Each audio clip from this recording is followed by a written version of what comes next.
Guys, are you gonna load in? Ari? Guys, are you gonna load? Hello? No, I'm here.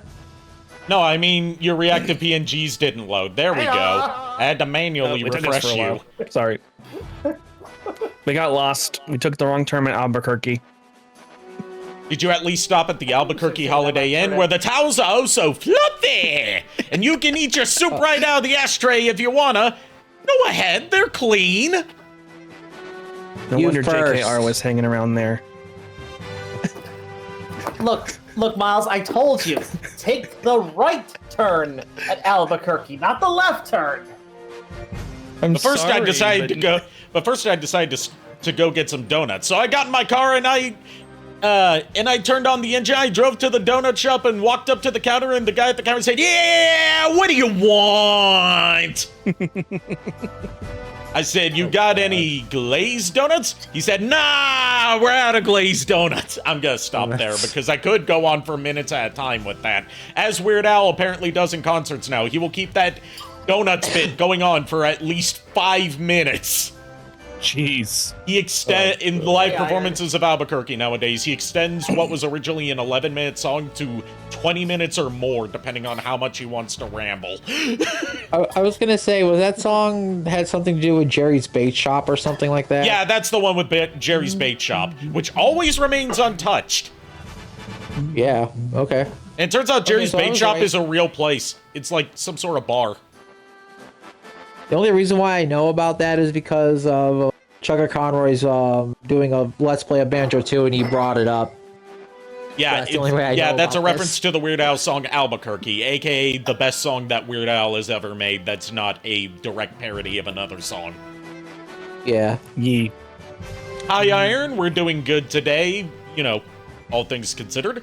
Tonight we're going to be concluding Metal Gear Solid Delta with a look at the Snake versus Monkey minigame, and depending on how much content I can get out of that, we may switch over to something else afterwards, depending on, like, how long Snake versus Monkey takes, and or at least for me to either complete it or lose interest. I mean, fair. Or both. Because we finished the main story, we've looked at a bit of the secret theater, and all that's left really is Snake vs. Monkey, since we looked at Guy Savage Delta. No! Yes! It's hard to believe that we're almost done with Metal Gear Solid Delta. Anyways, let's switch on over here, make sure to turn on the console audio. And, let's get started, shall we? Also, I would also like to say, thanks to Miles and the group, we chosen a name for the sleeping Charmander named Charles D. Mander, or otherwise nicknamed as Trogador. Trogador. Yeah, Trogador, the sleeping Charmander, who is the brother of Mrs. Ember Pilkington. So welcome to the family.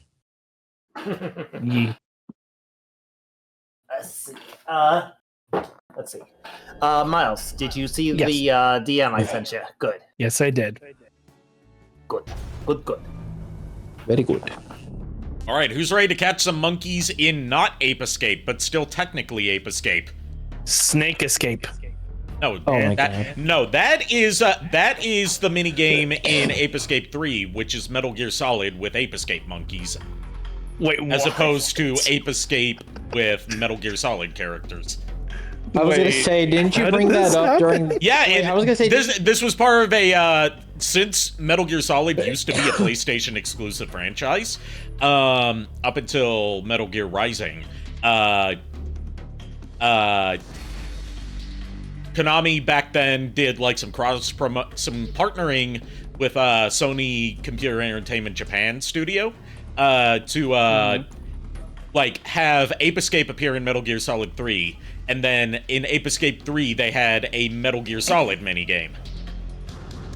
I was gonna say, like, I think you brought that up during the Ape Escape stream. Yeah, Miles just wasn't here for it. Or he was like tuned out.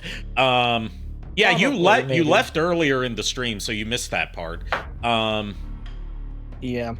Yeah, which, no shame on that. But yeah, when we get to when we get to Ape Escape 3, we will definitely be taking a look at the Metal Gear Solid minigame called Metal Gear Solid Snake Escape. Oh my god. Where you're trying to rescue Solid Snake from monkey soldiers that have taken over the base and have built their own ape-themed Metal Gear called Metal Gear. It makes more sense in Japanese, where it's called Mesaru Gear, which is a pun on Metal Gear, and Saru, meaning monkey. And you play as one of the apes who has been implanted with the skills of Solid Snake, called Ape Snake. That's great. That sounds amazing. This is Snake. I've made it to the sneaking point. And this is the only appearance of Solid Snake in this game, Dragged out of the given that he's talking to Colonel Campbell. I did my best. Rise and shine. Don't you love mornings? Colonel, nobody loves being dragged away from their vacation. I'm sorry, but we needed you. Agreed. Something big is going down. Very big. That's why. All right. So Also, one of the few times that Colonel Campbell's not played by Paul Lighting. Taking out any Metal Gears. Yeah, I've noticed that. I'm like, it doesn't sound like him. Yeah, because it went for, an optional minigame where there's only like one cutscene in the whole thing. It wasn't worth paying the big bucks for Paul Lighting just for basically a cameo. Yeah. Fair. Although they did bring him back for the time paradox lines. Rescuing who? Apes. Well, isn't that the lines with the... No, I'm not thinking about the right one. I was thinking Lale Lule Lo, but... Any monkey. No, about time that, paradox right? being like, if you kill a plot-relevant character, or let a plot-relevant character die, you'll get Colonel Campbell you'll create scolding a time you. paradox. Yeah. Again. Okay, I was thinking of two different things right there. I'm sorry. This isn't really my thing. If you want your Monkeys. you better ask Spike or Jimmy. So canonically, the Metal Gear universe and the Ape Escape universe take place in the same universe, given that he knows Spike and Jimmy being the Ape Escape 2 protagonist. Who will? It's not like I was gonna say, is the head of the monkeys Don Key Kong? This is the show where we turned over every leaf in. If only. Sam or Jimmy to do the job. Snake. Isn't this just some monkey catching action? I'm getting way too excited right now about new games coming out. Well, I don't know why. All this talk about stuff. Professor, What new games? his grandfather The new Digimon. That's Yeah. I've been obsessing came over. up with the monkey. Ooh, okay. well, that was the That'll be professor's streaming class probably the minute it comes out. from high school. Not only that, but the professor is a friend of Otacon's. Okay, so the professor from Ape Escape is a friend of Otacon. Professor that Otacon Oh, wow. has been able to come up with some of his Okay. All right. What are the details? I still find it funny that Metal Gear Solid shares the same universe as Ape Escape, but then again, Metal Gear Solid leads back to Bubsy, and Bubsy leads back to Metal Gear, so it's not that far-fetched. Also, if you play the Xbox version of this, instead of in the Ape Escape minigame, you get a Bomberman minigame. Around the place. Really? Yeah, When you've grabbed all the monkeys, Okay. it is complete. which I have not I need been to look able up the to Bomberman. try yet, because I don't have the Xbox Operation version Ape yet. Snake. Snake, when you capture a monkey, yell out the The PC version gives you the Ape Escape minigame, by the way. Understood. Good. Oh, I almost bought a Dreamcast today. You should. Oh, really? Yeah, I found a copy of Sonic Unlock the Adventure 2 Ape Battle. Unlock the Ape Fear What, two? mission, goddammit. I mean, if you want to buy a copy of Sonic Adventure 2 Battle, I've got one that I'm looking to offload. It doesn't have the Well, I think it's original actually case. 2. Oh yeah, Sonic Adventure 2, I mean. Yeah, I've got a like loose copy. Given that my given that my Dreamcast has been modded to play games off an SD card by removing the disk drive, I don't really have a need for my physical Dreamcast games anymore. I've got Sonic Adventure 1, Sonic Adventure 2. I've actually got 2 copies of Sonic Adventure 1. Rayman 2, Ready to Rumble Boxing, and I think that's it. I was gonna say, I think Sonic Adventure 2, if I remember correctly, with the case goes for... I don't have the 50? case. I know, I'm just thinking of with the case. Without the case, I would probably assume it's like Loose 30. it goes for about 120. That's 120? not bad for loose. Yeah, because Sonic Adventure 2 is one of the harder to find Dreamcast games because it came out after the Dreamcast discontinuation.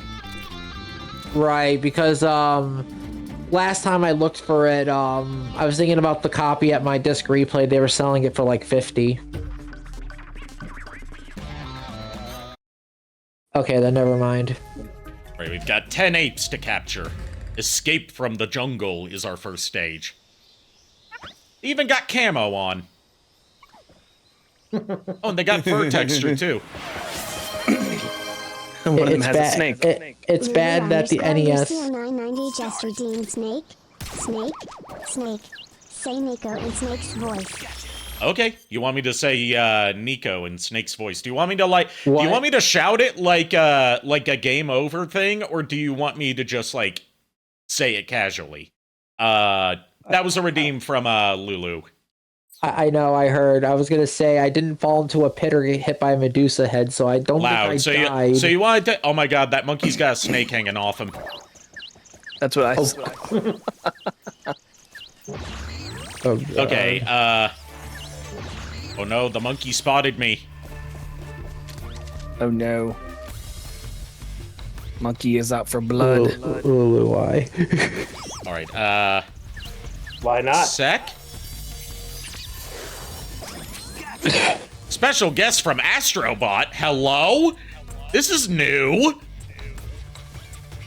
Yeah, tie in with the Astrobot game that came out last year. Oh. All right. Otacon. Nico?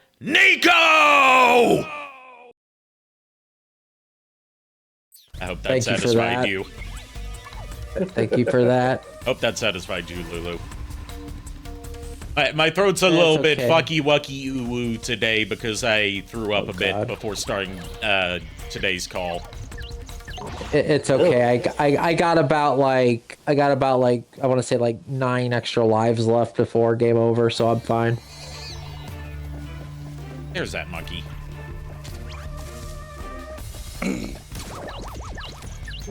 And we're shooting them with a tranquilizer pistol, for the record. Oh God. Yeah, I can tell. Specifically, it's the easy gun that you get for playing on either very easy difficulty or by getting a certain rank and completing the game on any other difficulty. I was gonna say, what rank would you need to get for that? It's not like one of the regular completion ranks. It's like completing the game under special conditions. Okay. You're mine. Also, if you missed the prologue chatter that we yapped over like we always do, they explain why everyone in Ape Escape always says "gotcha" when they've caught a monkey. Code word? It's a password that activates the teleportation mechanism that sends them back to the lab to have their helmets removed. Yeah, I kind of overheard it a little bit. Yeah, same. There's that last monkey. Up there doing some handstands. Top of the... Doing some monkey business. He'll be fine. He just fell, like, what was that? 10, 15 feet? All done. He fell on his helmet. He'll be fine. Oh my God, that pose! What the fuck? Okay, so I need to... I'm gonna retry this, because it's all time-based. 3. Is it bad that I hear the NES Metal Gear music while this is going on?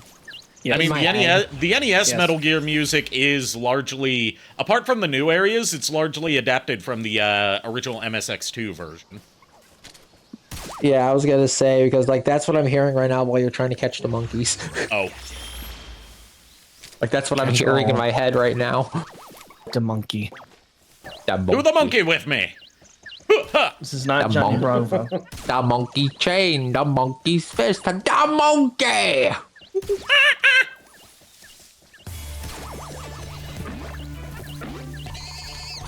Also, too convincing, Ari.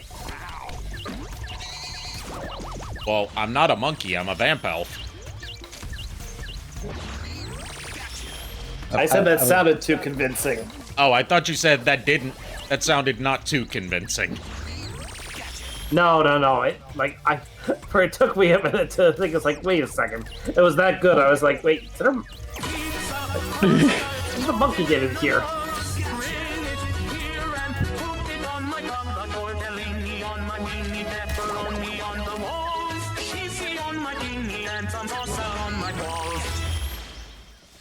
I was gonna say I just had pizza like an hour ago, and this. Okay.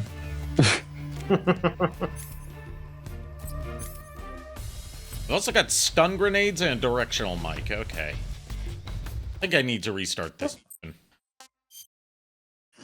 Because this is it only counts as complete if you complete it within one of the time limits, which it unfortunately doesn't show you until you've completed the stage. But I know I need to complete it in at least a minute 30.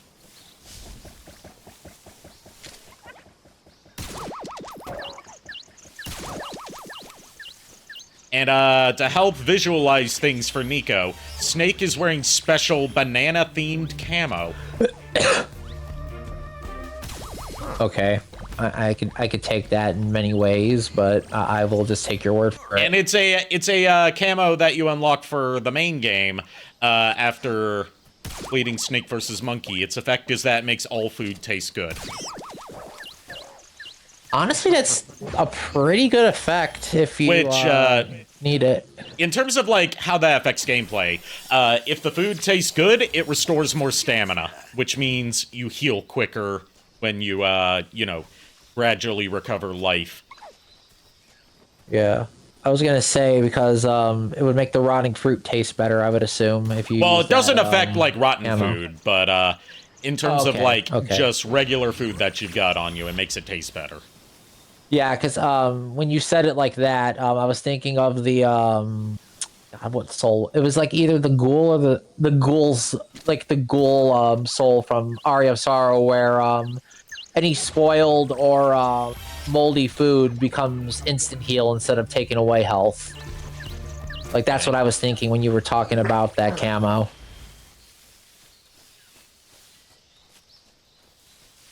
Still a pretty interesting camo though. This is harder than I thought it would be. You got this. Pro gamer. Pro gamer. No homework due. Thank gosh. Homework. Bad. Believe in we who believe in you, Ari. This is just the first stage. 3, 2. Remember the old saying, believe in the flea man that hangs on the chandelier. He is you. Wait, what? I don't know. I don't know either. I thought Look, the I'm old partially affected. I thought the old saying was all toasters toast toast. I mean, it is, but that's not how you make toast. You put bread in the toaster. If you put toast in the toaster, then it's just going to become blackened and burned. Well, it depends on the toaster and the condition of the bread. A lot of factors that go into making toast. It also depends on what setting you put the toaster on. Now you're making me want to have a toasted bagel now. I've got We don't have bagels, any sesame seed bagels. bagels. Gotcha. I've been craving a breakfast bagel for some reason. I don't know why. I mean, breakfast for dinner is always good. Well, yeah, it always is, but I'm like, cause like just for the past few days, I've been craving like a breakfast bagel. Well, Fast burrito. in a couple days, I'll be having a breakfast bagel because it's school for me, and I usually require a quick and easy meal to put together. I mean, fair. We got this, boys. We got him. He just That dabbed. victory music, though. He just struck like a JoJo pose. Oh, jeez.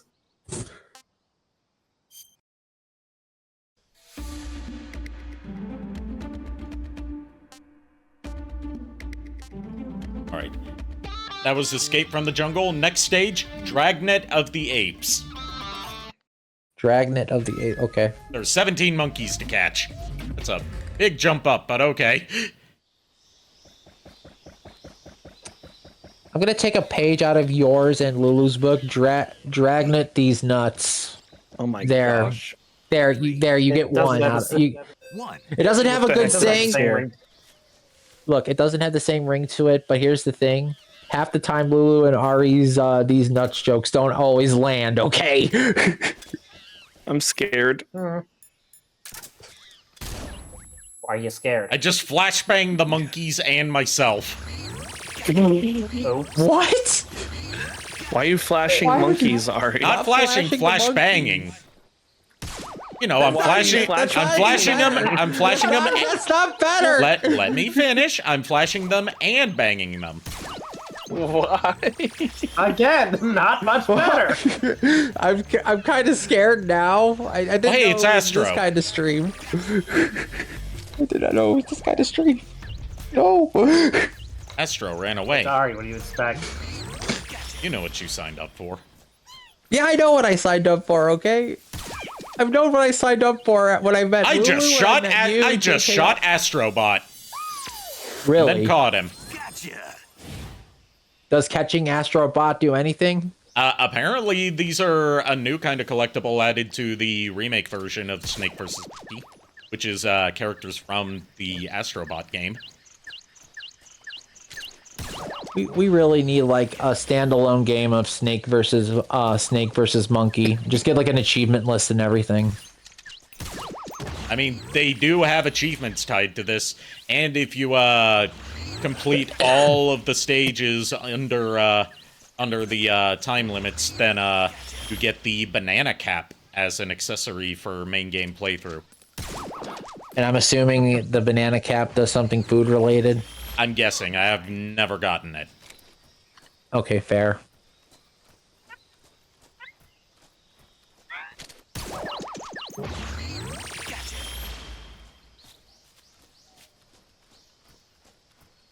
Look at if the monkeys are hiding in the trees.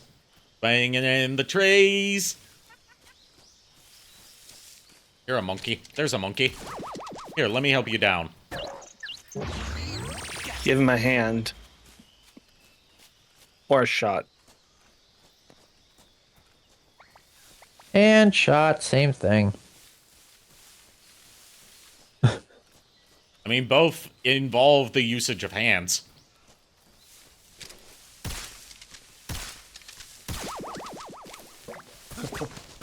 George.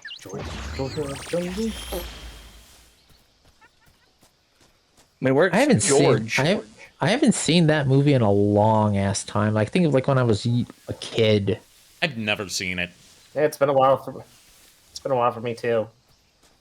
I've heard Weird Al's version of the theme song to George of the Jungle, which I'm surprised wasn't used in George of the Jungle.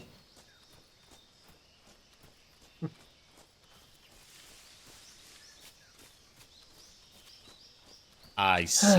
Yeah, I have to use the tree to climb up here, do I? No, I just have to shoot the monkey down. Gotcha. All done. Shoot the monkey. Yes. God, these poses. It's a shame we never got those kind of poses for Smash Brothers. Yeah. Start. Hey, never too late.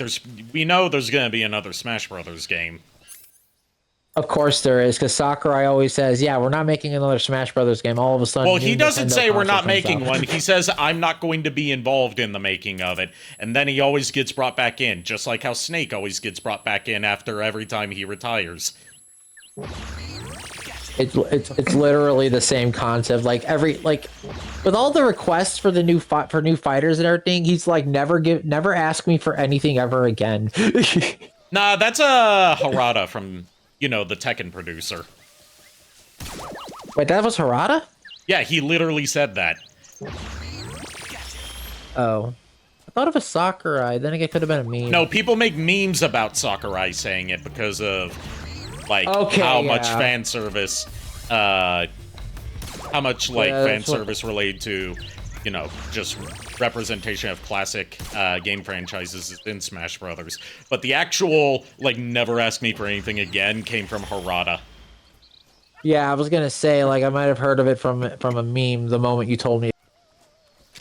Confirm my suspicion. So. I still remember the time where they there was that Google got confused. Oh yeah, it and was put like some random black guy as the picture of Sakurai. Yeah. Oh, still then waiting. People made memes about it. Yeah.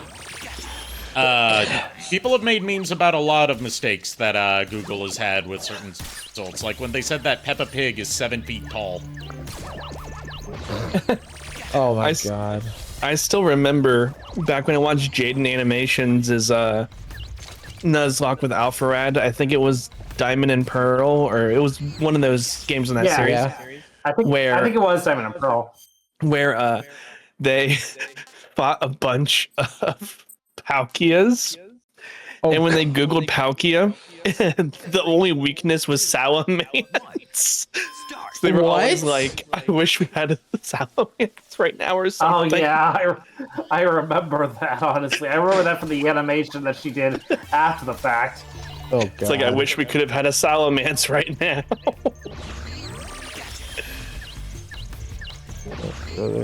I love watching Jaden Animations. She's fun. Same here. Yeah. Jade Animations is pretty good. She's got Never really watched her. I never got into, like, one, watching Nuzlocks, and two, the whole Storytime animation community. She's but good. That's not to say, like, I don't like her or I don't like her content. I've just never watched it. That's fair. Yeah. I'm still waiting for the day when a new Soul Calibur gets announced, but I know for a fact that's not going to be anytime soon or ever. It's not going to be anytime soon, but it probably will happen given how successful I was about to say Metal Solid 6. Soul Calibur 6 was. It's just that, like, Bandai Namco's current strategy for release of their fighting games is to, like, focus on one at a time. And since Tekken is the bigger name one that has the bigger, like, following draw, Tekken 8 is the current focus, especially since it has a years-long seasonal series of releases. But apparently Tekken 8's been, like, starting to dip in player base and popularity recently. So it may be over sooner than we thought, as opposed to, like, Tekken 7 that went on for the entire console generation. Yeah. I still want a new Soul Calibur, though, because, again, I think we talked about this before, but, like, I really want them for character creation. Bring back the class options from Soul Calibur 3, but... Agreed. I've been wanting that since Soul Calibur 4 got rid of classes. Yeah, but I also want the character customization outfits of 4, because here's the thing.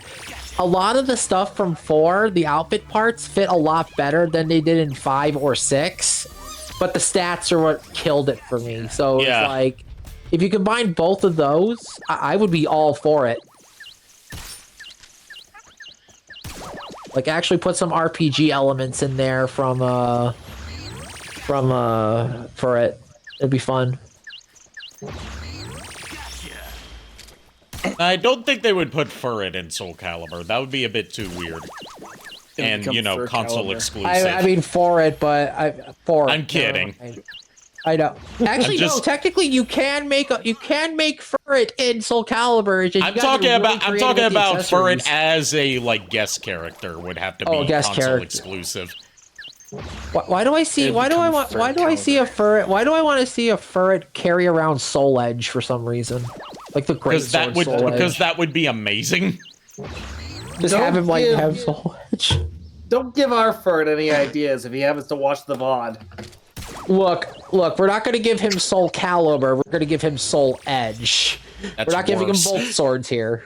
We're not giving him both swords. You're talking to someone who has no clue. What Soul Edge is the sword that turned Siegfried into Nightmare. You know, the hulking monstrosity with more aggro. With like a thirst for devouring the souls of those he defeats in battle.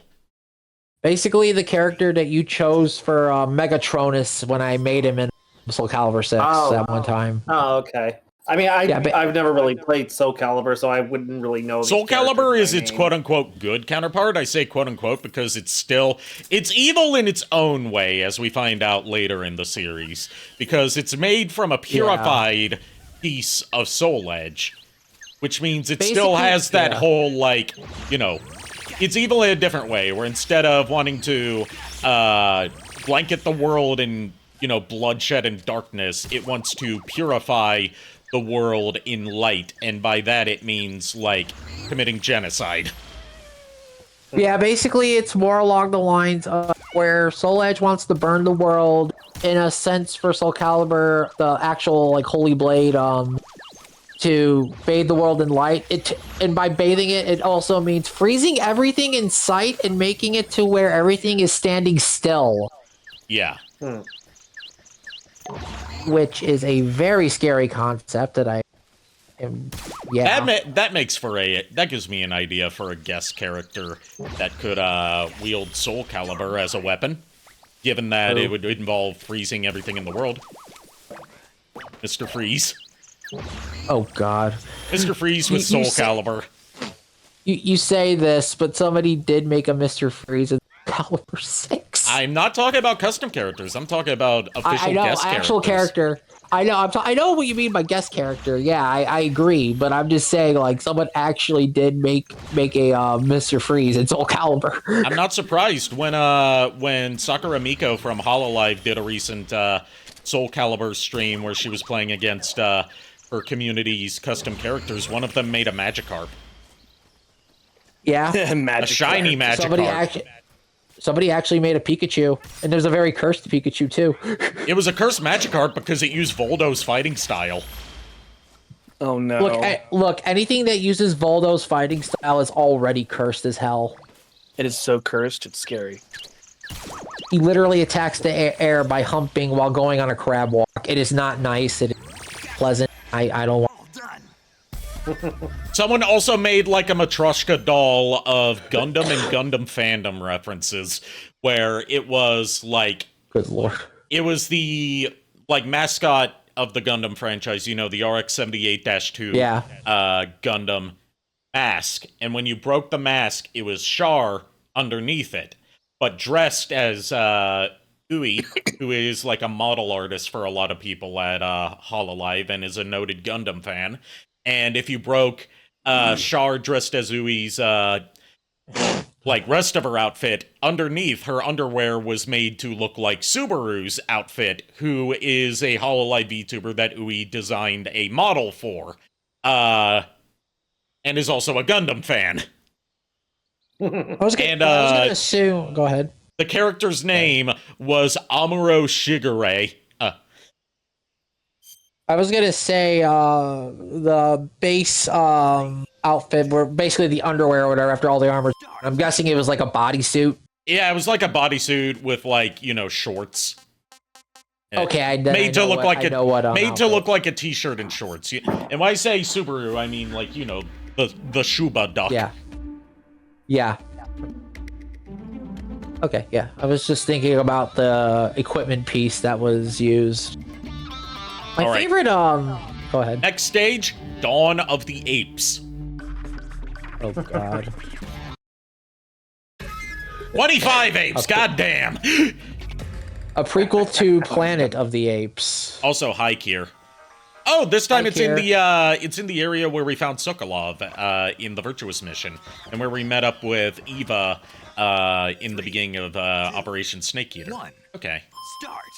Okay. But yes, welcome, Kier. Hey, Kier. But no, my favorite equipment set in Soul Calibur 6 is the Dark Knight set, because the gauntlets look amazing. Like, especially if you put like a scale, like a snake scale design on it, and you make it like silver. It looks like dragon scale mail.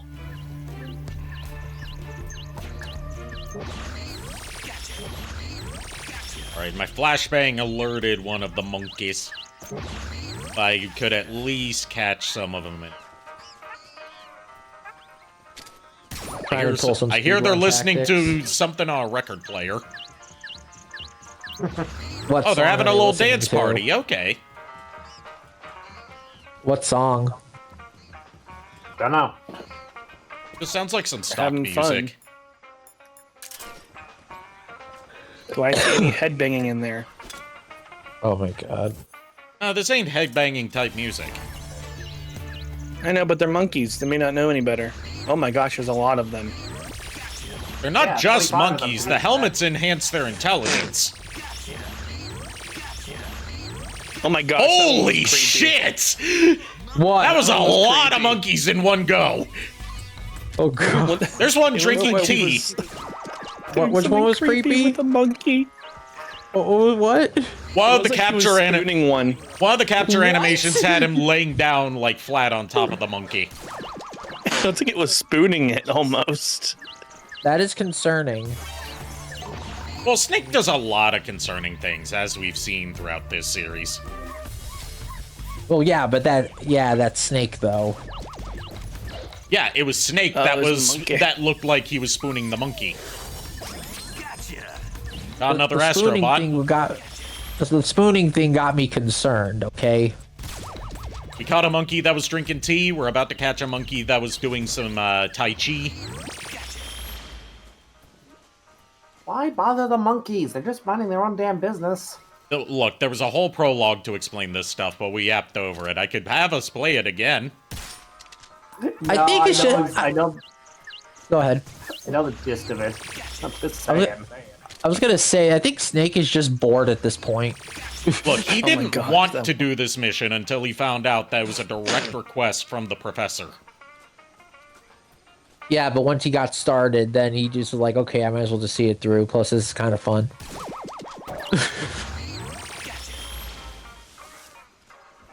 I love how he holds one up like it looks like he's holding Simba up. I mean, I do like that they have different capture animations for this. Adds a lot of Just the character one to that it. was Come on. creepy. Miles, Much to me. Miles, you just reminded me of like the meme or gif where like Rafiki holds up Simba and then throws him off a Pride Rock. I've seen that.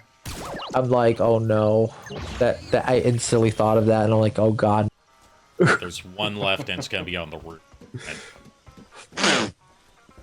It There's is. always one on the roof. Well, go get it. At least it wasn't playing a fiddle. Or a chimney sweep. Oh god. All right, we got one of the top 3 times, so this stage is complete. How many missions are there in Monkey? Let's see. 1, 2, 3, 4, 5, 6, 7. 7 or 8. Seven, so 7. and then there's the prologue cutscene. The next stage is Ape Fear, which has Metal Gear in it, it seems. Or rather, a Shagohod version of Metal Gear, given that it has the drill augers on it. Except they're onto arms instead of acting as tank treads. I'm interested in seeing how this device works. Okay, so it's got legs, too. So this is Metal Gear. It must be banana powered. Banana powered. Gear. Oh my god, he's got an eye. The monkey has an eye patch. Oh no. Oh no. And he shouted snake. 3, 2, Oh no. start. We me found ask you we found something. the Is ape version of Big Boss. Pretty much. I was gonna say the missile that the monkeys fire. Let me guess. It's a giant banana. Well, I mean, it doesn't seem to have missiles. It's just a giant monkey mech with drill arms. Missed There's that music opportunity. again. Missed opportunity to fire a big banana missile. Some monkeys must be hanging out, listening to some music again. They're just having a good time. What do you want? Look, they're just vibing, and we're just here to ruin their day. Look, we've all had a hard day today, so we're just ruining their day. That way, it's all even. Yeah. Why should they get to have a good day when it's been rough for other people?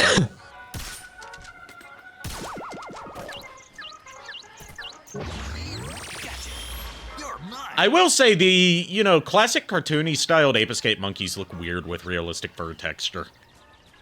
Yeah, I was gonna say it does look pretty weird. I'm guessing unsettling. Not unsettling, it's just like, this is the first time we've seen the apes since PlayStation All-Stars Battle Royale. So... Oh god, that far back? Yes. Jeez. PlayStation All-Stars Battle Royale was... 2013. Okay, thank you. I know it was like PS3 era, I know that. Yeah, it was one of the last major PS3 games to release. It was like 2012, 2013, I think. I'm pretty sure. Yeah, and the game didn't like last very long. Yeah, they canceled a lot of the cooler looking DLC for it, including my boy Dart from The Legend of Dragoon. Yeah. Would have been awesome. Dart. Alright, I caught Big cool. Boss. Nice. Just gonna toss these monkeys a little present. Why give them a present? They deserve a present. What'd you get them? Flashbang. Oh, God, Like, how do we return this present? This present is non-refundable.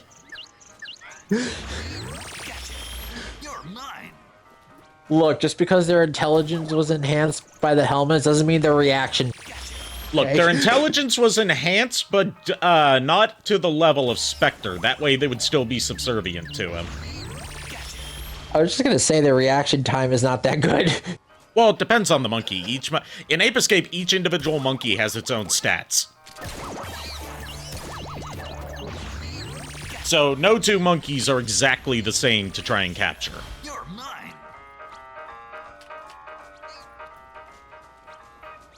That is some shenanigans music going on.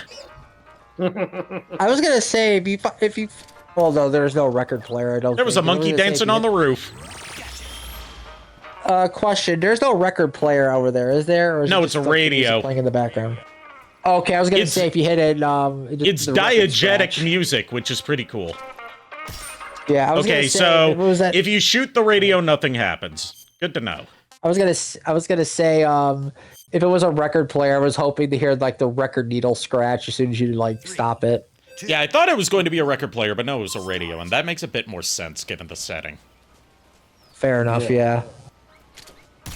And this area in terms of like what part of Metal Gear Solid 3 this map is taken from, it is the area where like it's the base in between where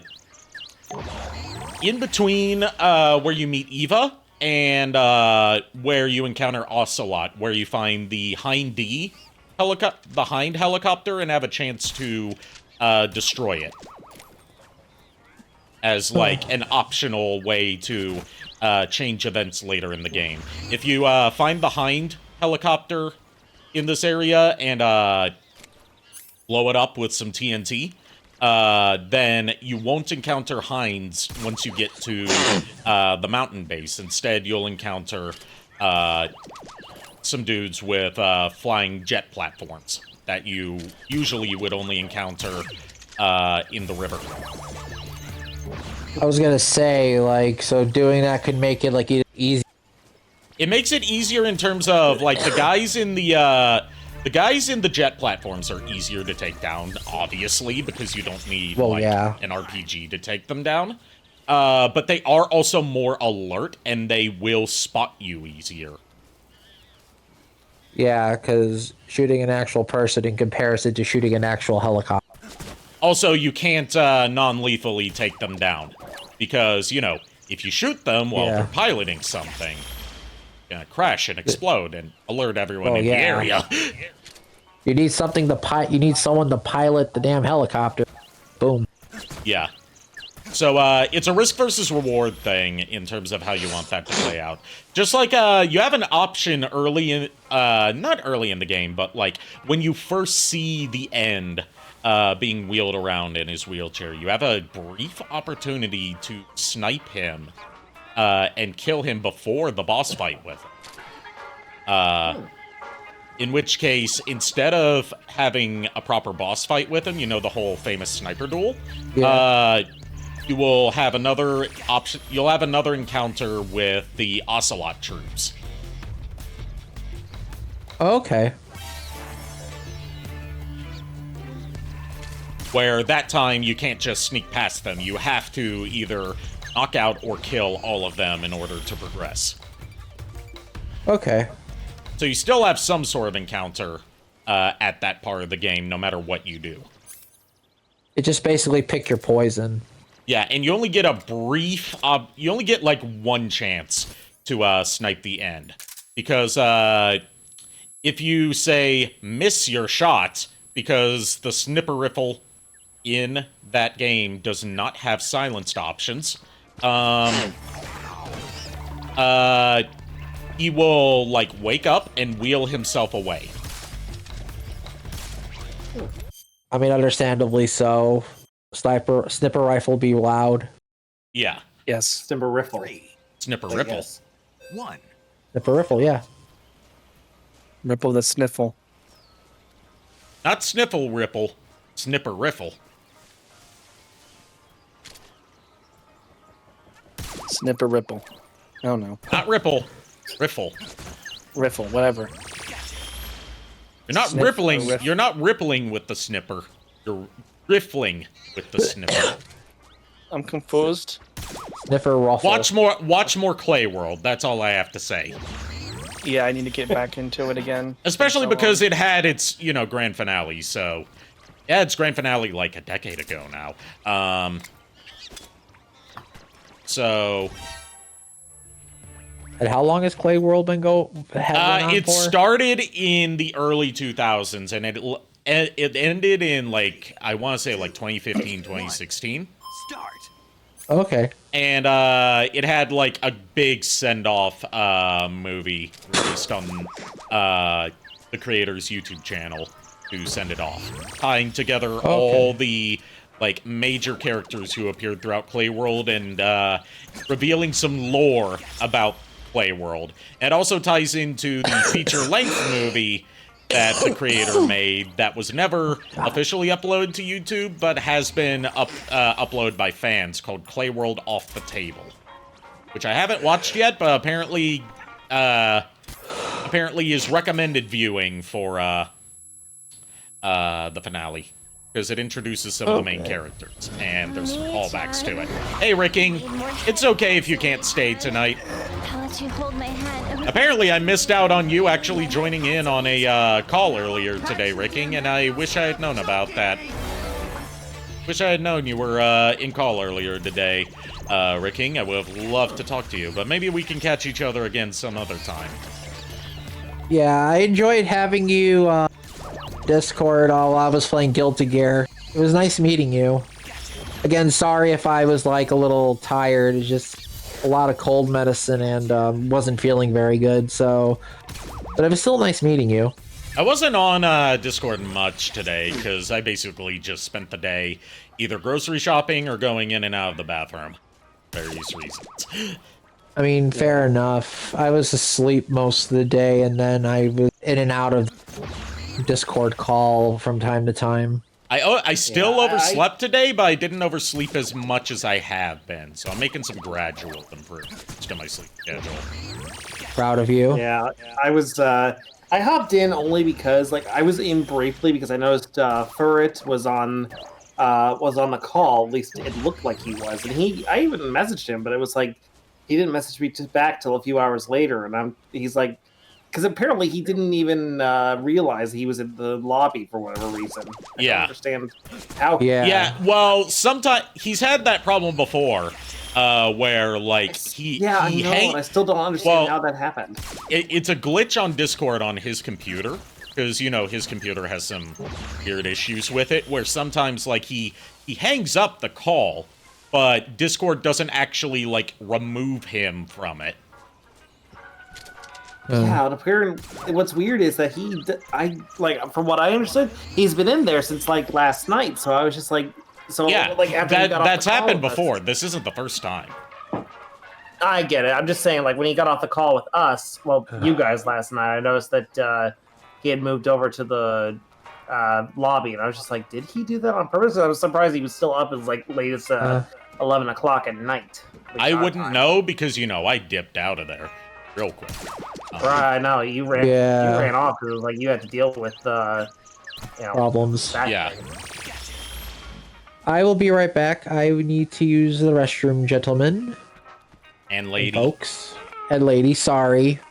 Again. Yeah, I didn't establish that I'm a lady tonight for you. No, so I blame that mainly on me being still affected by cold medicine. I do have a message from Ricking to. I do have a message from Ricking in chat to read to you in regards to when you talked to him earlier today. He said, "God bless you, Guilty Gear fan." Yes. Still need to find people to play Strive with. Hey, I need to once I get Strive, which I know I'm going to eventually, we can play together. Well, it is crossplay, so it's just a matter of... I'll probably get it on Xbox just because I find Xbox controllers to be better for 2D fighters. For, you know, directional, like button motion inputs, you know, like quarter circle stuff like that. Yeah. The shape of the D-pad is better for that than a PlayStation D-pad. You're mine. I mean, if I do have the funds, like, somewhere down the line, I'll probably just end up getting Deluxe Edition, so you just have the DLC. Okay, well, the only way that would work, because you can't buy games for other people on Xbox, is you would, and? Yeah, you can gift. Okay, because you can't do that on, PlayStation or, Nintendo.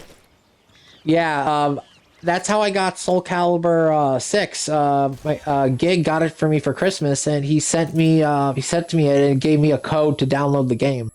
Oh, okay. So buying a code. I thought you meant like buying directly from the digital store for another player, like you can do on Steam. You buy it digitally from the store, and then you send it to a person on your friends list, and then it sends you a code. So it's Xbox got chat. unnecessary extra steps. Got it.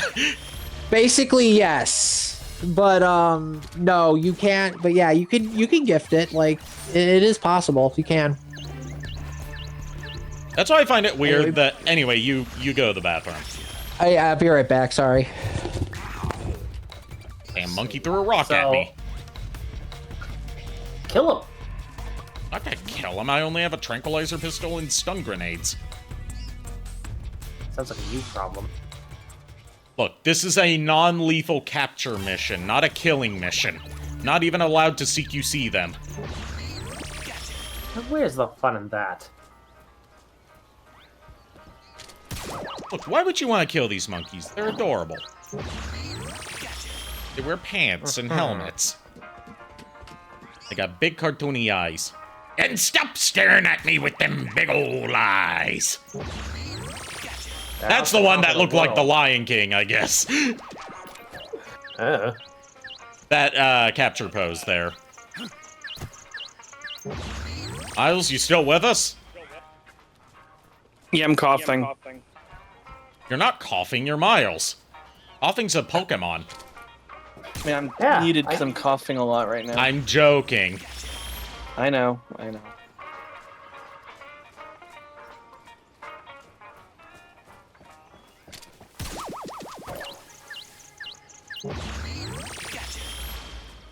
But yeah, so I was looking at Steam earlier, and I noticed that the Mass Effect trilogy is on there. So I'm like, yeah, hell yeah, I'm gonna get it when I have money. But it's like 50-something bucks right now. I'm like, I can't afford it at the moment. Yeah, it goes on sale a lot. Okay, I was gonna ask you how often it goes on sale.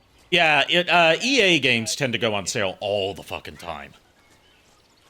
Okay. Just like Ubisoft games go on sale all the fucking time. Because I've been wanting to get into the Mass Effect games for a long time, and it's just like, you know, I always wanted just to get them on my console, but I'm just like, yeah. 3. I'm starting to slowly move away from the console. Make sure your PC can run it at decent settings before buying it. Yeah. Well, I mean, if I get it, I'll still have it like stored in my Steam library for when I do have the the computer that's strong enough to play it. Like, the console version works perfectly fine. In some ways, a bit better, depending on, your computer build, of course. But the Steam version has access to mods that can do some, either add in, like, content that was not included in the Mass Effect Trilogy remasters due to lost source code, or, undo some of the artistic changes that were made in the remastering process. Like, the main one that people were real keen to try and quote-unquote fix was in Mass Effect 2, in the original release, a lot of the cutscenes that involve Commander Shepard talking to Miranda had the camera with, like, Miranda's ass taking up the whole screen. And in the remaster, they changed those camera angles to not have her gigantic bubble butt taking up the whole screen. And there are mods to restore the original camera angles for that, if that is your inclination. Good lord. That's hilarious, because the fact is, to me, I'm thinking, like, that's the first time I've ever heard anybody refer to her ass as a bubble butt. I mean, it is a big butt. Wait, who? Oh, I'm not disagreeing. Miranda from Mass Effect 2. Oh, okay. She does have a big butt. She's designed to be the perfect person. I just come back to her and Bubble Butt, and I'm like, what? Yeah, in the original releases of Mass Effect 2, a lot of the cutscenes that involve your player character, Commander Shepard, talking to her, like, on your home ship, the Normandy, like, the camera angle placement has it so, like, it's trying to frame it so you see both Miranda and Commander Shepard in the same shot, but the way it's framed has her ass taking up most of the screen. Ha. And in the remaster, one of the artistic changes they made to it was changing those camera angles so her ass is not taking up the majority of the screen. And people got salty about that because they want to goon over Mass Effect characters, which, in some cases, understandable. So there are mods on the PC version to restore the original camera angles for the remastered version of Mass Effect 2, so Miranda's ass, once again, takes up the whole screen. Okay, thank you for the context. Also, I am back with some more pizza. There's leftovers. I've got pizza now. I also had Panera Bread mac and cheese for the first time today. Ooh, what'd you think? It was good. It was the, not frozen, but, refrigerated, microwavable mac and cheese. And it takes a little bit more... Good mac and cheese. Takes a little bit more prep to set up, but it was damn good. And you get a good amount of it, too. Yeah. I've been having a massive grilled cheese and tomato soup kick at Panera lately, and I love it. It was very good. The tomato soup especially. I have not been to a Panera in some time, unfortunately. I've only been to a Panera once in my life, which is why I ended up giving away, like, my granny on my stepmom's side gave me a Panera Bread gift card one year for Christmas, and I never ended up using it. I didn't live anywhere near a Panera.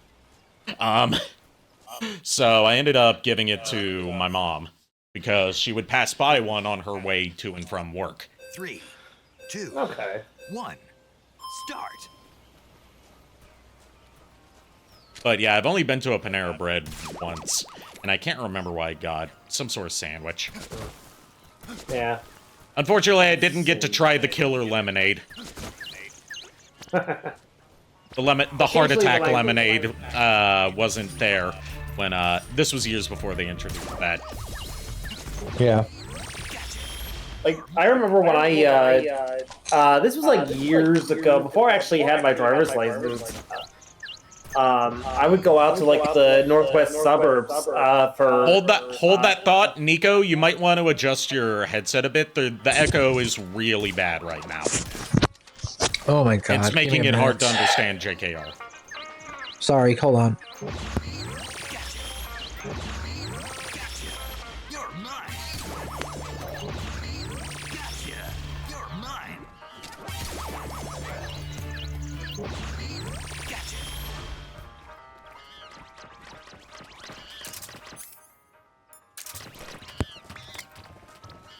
Is that better? Let's see. Yes, it is. Oh, The much echo is better. completely gone. Okay, then I had to replug it and unplug and replugged in the. That was the issue. Okay. Okay. But yeah, so and there's the echo again, but it's not as Well, it's not as noticeable, severe this time. Yeah, which is I was good. just saying, it's like it's not as noticeable. Anyway, one of the times I remember going out to a Panera was like this was like years ago, almost like a decade ago. Now that I think about it, before I got my driver's license, I would be going out to the northwest suburbs for therapy. And back in the day, like during the warmer seasons, I would ride my bike over there. Well, during the winter, I had to, power walk because the train, like I had basically what happened was I had to take the train out there, and it was a good couple of hour train ride. And it's like I always had to make sure, hello, stupid monkey. Oh, he's got a shield. Yeah, I can't shoot him when he's got his shield up. It Right deflects shield? bullet. It deflects tranquilizer rounds. No, It it's was just like a little wooden buckler. Okay. Yeah, like a barrel lid. That's That's probably cute. what it actually is that he's using as a shield. Yeah. But yeah, one of the things I always got at Panera when I was walking out there during the winter was their hot cocoa. And this is like before I actually started drinking coffee too. But they had like really giant ass marshmallows they would throw in there. Nice. Like every year around my birthday, I get like a thing from Panera saying it's like, oh yeah, you get this this discount because of your birthday or whatever, and I'm just like, okay, cool. Probably never gonna be able to use it because every time I try to use it, it's like I'm always doing something else, or I can't really afford to go over there right now. Yeah, that's how it is with me and the Yeah. Starbucks reward program where, like, if you sign up for it, you get a free drink on your birthday. I always forget to go there on my birthday, or I forget my login information on the app, and therefore can't redeem it. Yeah, I don't even really frequent Starbucks as much as I used to anymore, just because of reasons that I'm not going to get into here, because I don't want to actually get political.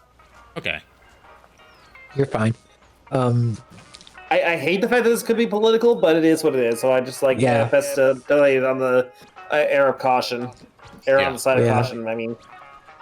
Definitely whenever we get the chance, though, we'll have to do like Panera sometime. All done. Agreed. Yeah. Yes. Also speaking of hot chocolate season's actually around the corner. 3, Yep. I know. 1. Mm-hmm. Excitement.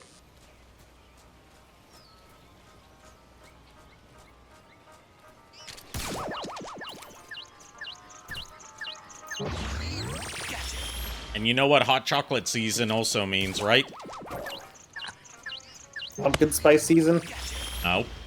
That's already started. If my trip to Food Line today is anything to go by. Yeah, it has. You're mine. I was going to say hot chocolate season also means marshmallow season.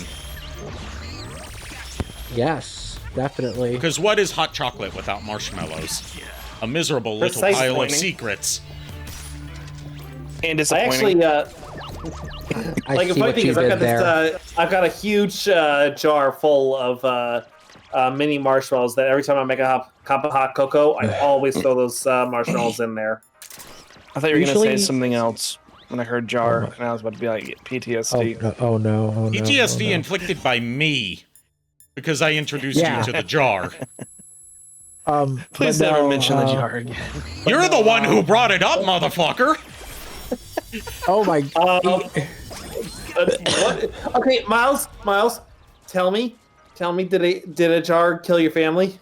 Do you need to have the jar explained to you? No. I have no idea what that was children. about. Oh, okay.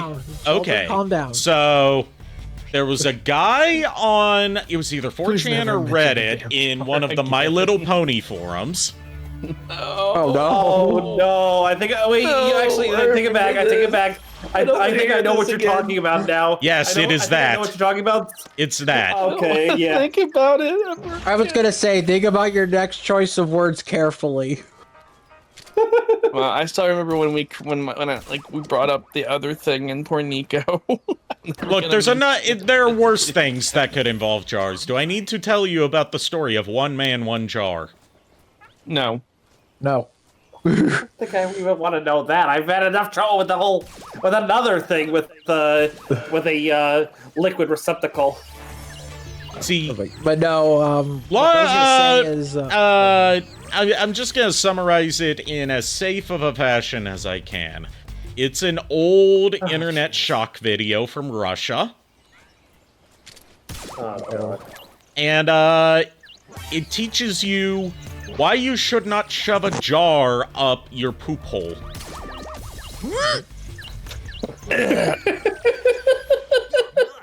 and I just choked on my pizza. Thank you for that.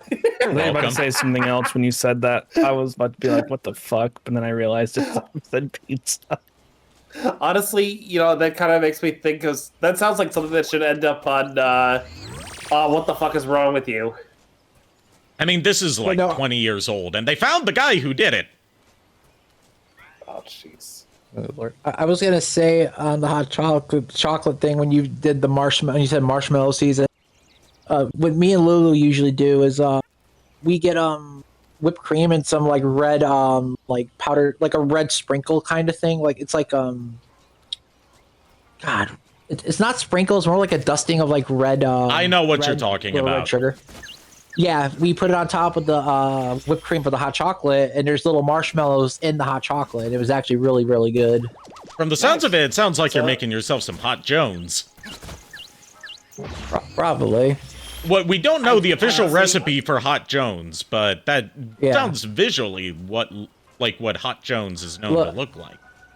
Look, my honestly, it kind of gives me. I don't know how I would feel about putting red rust on my hot cocoa and whipped cream.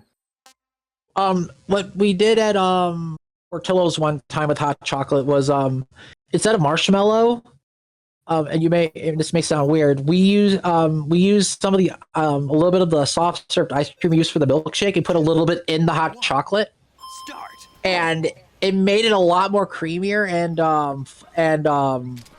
it's basically like a colder marshmallow fluff that we used. It was really good. You are reminding me of a little experiment that one of my co-workers back in my days at Starbucks did. That we weren't allowed to serve to the customers because it wasn't, something that was officially sanctioned by the company. But we made it for ourselves every now and then after that fateful day. And that is, like at Starbucks, the reason their whipped cream tastes so distinct is because they prepare it on site, using like company sanctioned ingredients, including like vanilla extract. One of my coworkers at that time, when we were having a slow day, not many customers, it was winter season, tried making the whipped cream, but instead of using the vanilla extract syrup stuff like we were supposed to, used the vanilla bean powder that you're supposed to use for certain drinks.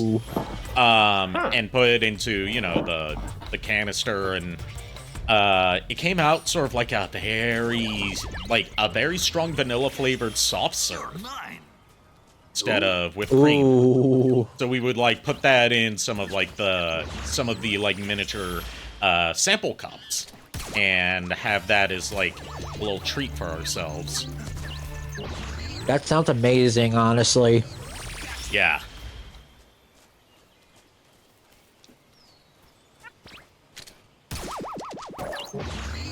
So anyway, hunting down monkeys. Yes, I'm still on the same stage because I'm continually like off by a few seconds to count as completing it.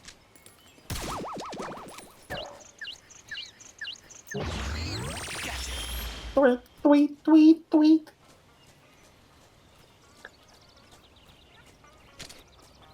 Jeez, that hurts a little bit. I almost feel like I should do Ape Escape streams on Mondays rather than weekends.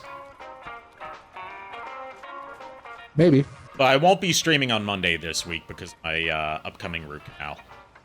And I'll be right back. Oh yeah.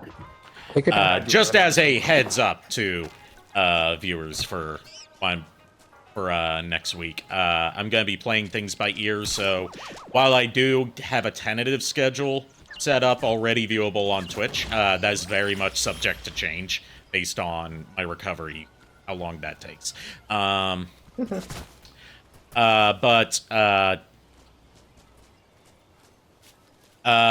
reason I say we should do Ape Escape, like not just Ape Escape 1, because, I'm probably going to finish that in one stream. Ape Escape series streams on Mondays. Monkey Monday, dude! I was gonna say Monkey Monday. An interesting name for it. I already have Spidey Fridays that I haven't done in a few months. Monkey Madness Monday.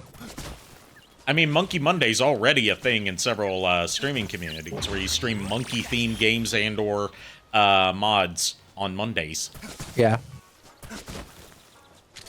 Yeah, but what's not a little madness added in there? I know that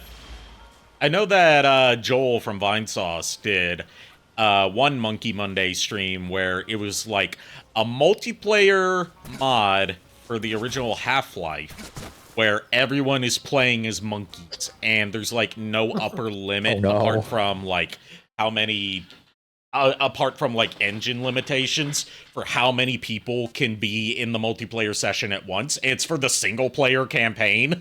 3, 2. Rather than like a deathmatch mode. Oh god. So he had like 50 people all as monkeys trying to collectively work together to finish the single player campaign of Half-Life 1.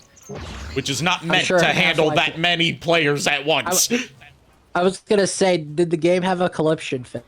Yes, because this is an engine from 1998. It's not meant to handle 50 people through online multiplayer. That's still not gonna stop them. Nope. They were, and given how these things usually work, instead of working together to optimally finish the game, they just kept on screwing each other over. As you do with big like playing with your community multiplayer sessions like this. Pretty much. Kind of makes me scared if we all did like a multiplayer session. Make me very scared. I mean, honestly, the only game that I would love to do this on stream. Computer could actually fucking handle the power of this stupid game. Buckshot Roulette. Oh god. Buckshot Roulette. Oh god. Yeah, let's all just sit around, play Russian roulette with a 12 gauge.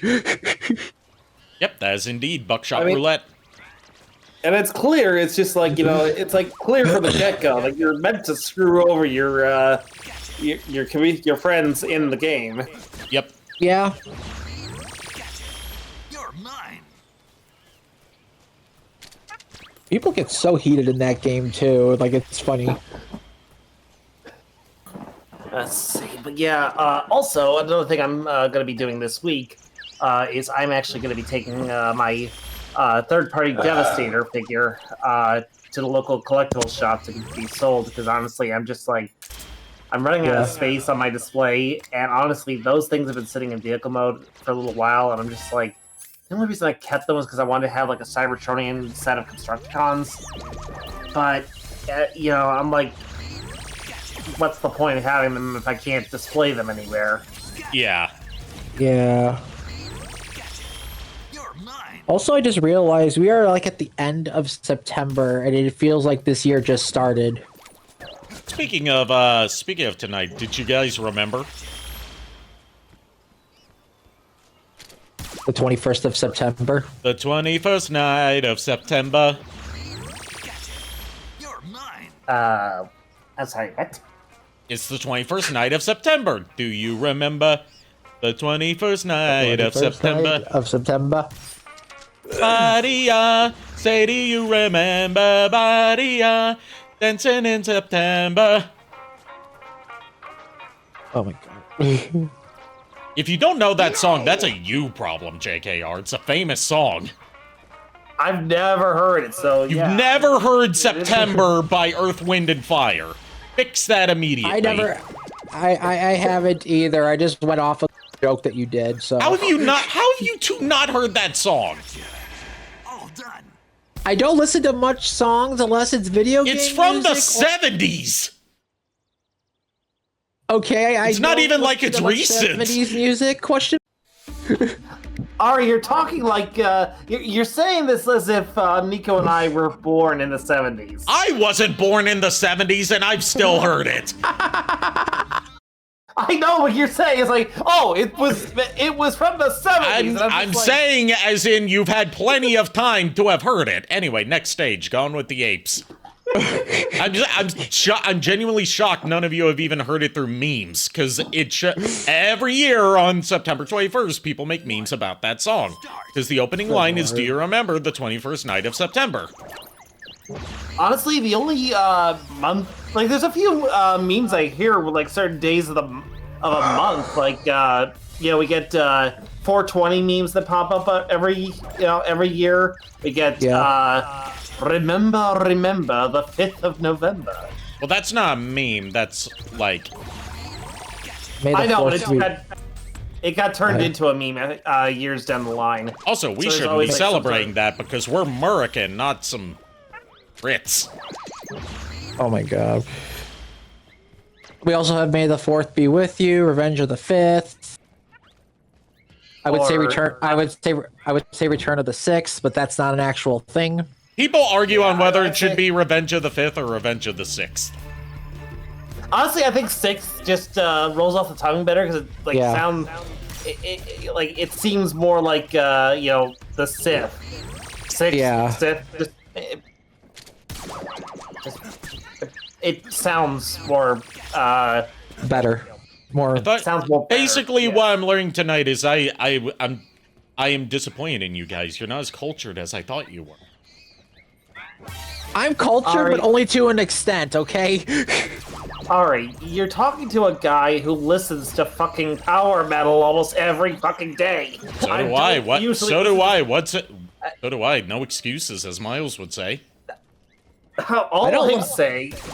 Go ahead. You know, sometimes it's like Miles is still with us. I can almost hear him now. But unfortunately, he fell in the hole. Yeah, he found the hole. He just fell in the hole. Yeah. Well, the question is, Ari, in your lore, you know, as openly canon as anything is, what exactly would Miles's role be in your lore? Did you ever work that out with him? He doesn't really have any like lore to his persona, so really nothing for me to work with other than he's a mate of mine. I was gonna so you two have done the deed then. I see. Oh, you know damn what that is low hanging fruit. I'm disappointed. What? I'm sorry? She said that, she said it's like... I said he's a mate of mine in a British accent, and he decided to interpret that as, oh, so you two have had sex. And I'm like, that's like garbage tier innuendo, dude. Okay, look, You two need to up your games to keep up with my level of degeneracy. What the hell did what the hell did I do to your... What didn't you do, Nico? That's the real question. Look, I did many things in my life, some of which you don't even know about. I mean, fair, but still, even I... You know, here's the thing. Nico and I, we're more cultured than you, okay? So that's what the issue is here, Ari. Don't drag me into this argument. We already established that you two need to up your meme culture and your innuendo game. Okay, look. And you two didn't know about the jars. The multiple uses of jars. I knew about the jar when you... You didn't know about the other use of the jar. One of the I've probably heard about that before, but even I was just like, that sounds like something I would have heard on What the Fuck Is Wrong With You? So that's back to talking about One Man, One Jar, because I want to traumatize you further. God. They tracked down the guy who was in the video and did an interview with him. Go ahead. He said that, like, that was not his first time doing something like that. He just did it wrong that time. That doesn't surprise me. Because he usually fills up if it's like a glass object, like a bottle or a jar, he usually fills it up with liquid first, so it doesn't break. But this time, it didn't do that. Ouch. He did not go to the hospital afterwards. Look, I know of one of the jar things. I was just trying to ignore it because of one certain jar meme that Miles made. And also I need to be more cultured on my music and a little bit more on my music, but I'm more up to date with memes if anything else. But they asked him, like, why the hell did you do this in the first place? Why do you shove objects up there? And they asked him, like, you know, the obvious thing of, like, are you gay? There's no problem with that, but just, you know, that could be an explanation. And he was like, I'm not gay, I just think it's funny. Oh my god. I was gonna say, he was probably bored, but that would not be too far away from the truth. Yeah, he just thinks it's funny. But yeah, he didn't go to the hospital after the jar broke. And he just shoved some cotton up there and then went to work. I'm assuming he has permanent damage or... No, he didn't have any, like, lasting damage. Surprising. Somehow! I was gonna say surprising because I'm pretty sure, like, some shards of glass might have just went up there or he could have got severely hurt. I'm actually shocked he's fine.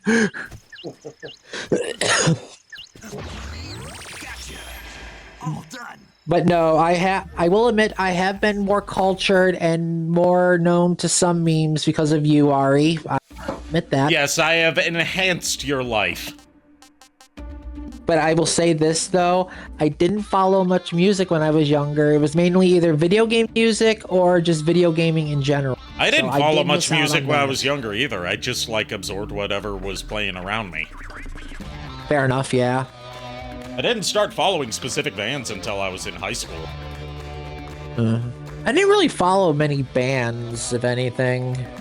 Part of it was because, you know, I got my first iPod in 8th grade, so that made it so I could, like, seek out specific music. The only music I had when I was younger was Killer Cut's Killer Instinct soundtrack came with the Super Nintendo that I had. I still have that CD somewhere. Alright, we got 2 stages left. Return of the Living Apes and the Apes of Wrath. Return of the Living Apes, oh god. The previous stage, by the way, was called Gone with the Apes. Yeah. And the stage before that was Ape Fear.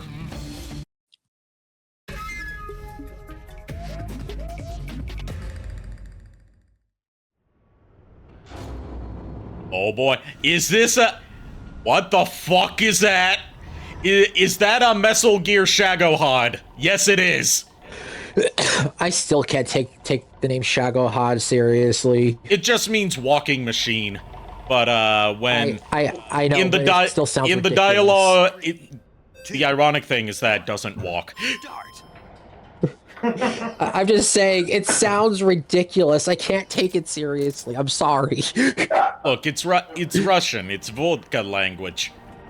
Cheeky breeky. That still doesn't help its case. Cheeky breeky. It's least with me. Tamke.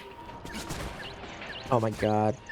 I don't know Russian. I just know vodka. I know cheeky breeky through just shit posts about that that game. Well, technically this isn't Russian. It's Ukrainian, but still. You know, not to equate the two, but like this became a meme in both communities apparently through the game Stalker. I was gonna say I only know. Go ahead. Where sorry. like one of the lines that enemies can say when they're alerted to your presence is cheeky breeky. I was gonna say the only reason why I know of Cheeky Breeky is because of Billion Beetle and Nero making chicken bake. Yeah, that originates from Stalker as far as memes go. Okay, so that's where that's from.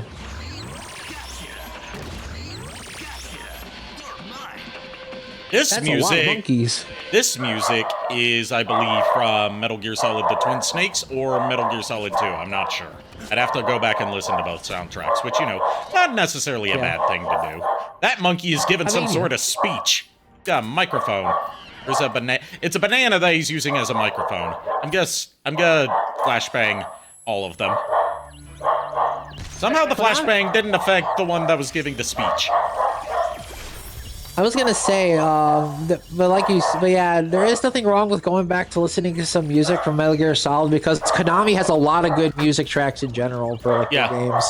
I just wish, as far as the streaming service releases of their soundtracks go, I wish that they were a bit more thorough in their crediting, because most of the time it's just credited to, like, Metal Gear Sound Team or Castlevania Sound Team, as opposed to the specific composers that made the music. Yeah, also I hear Bork Bork Widget. I hear a widget. Yeah, Widget's barking up a storm for whatever reason. I don't know what she heard. Widget is singing the song of her people. She saw a ghost and she's saying you need to call the ghost boosters. Oh god, no.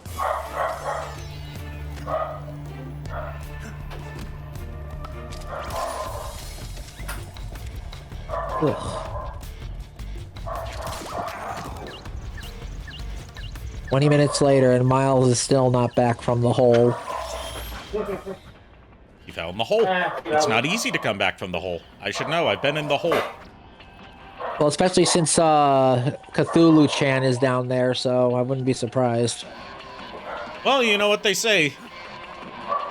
If you ooh-woo at the abyss long enough, the abyss ooh-woos back at you. That is a terrifying thought, madam. Welcome. Oh, gods.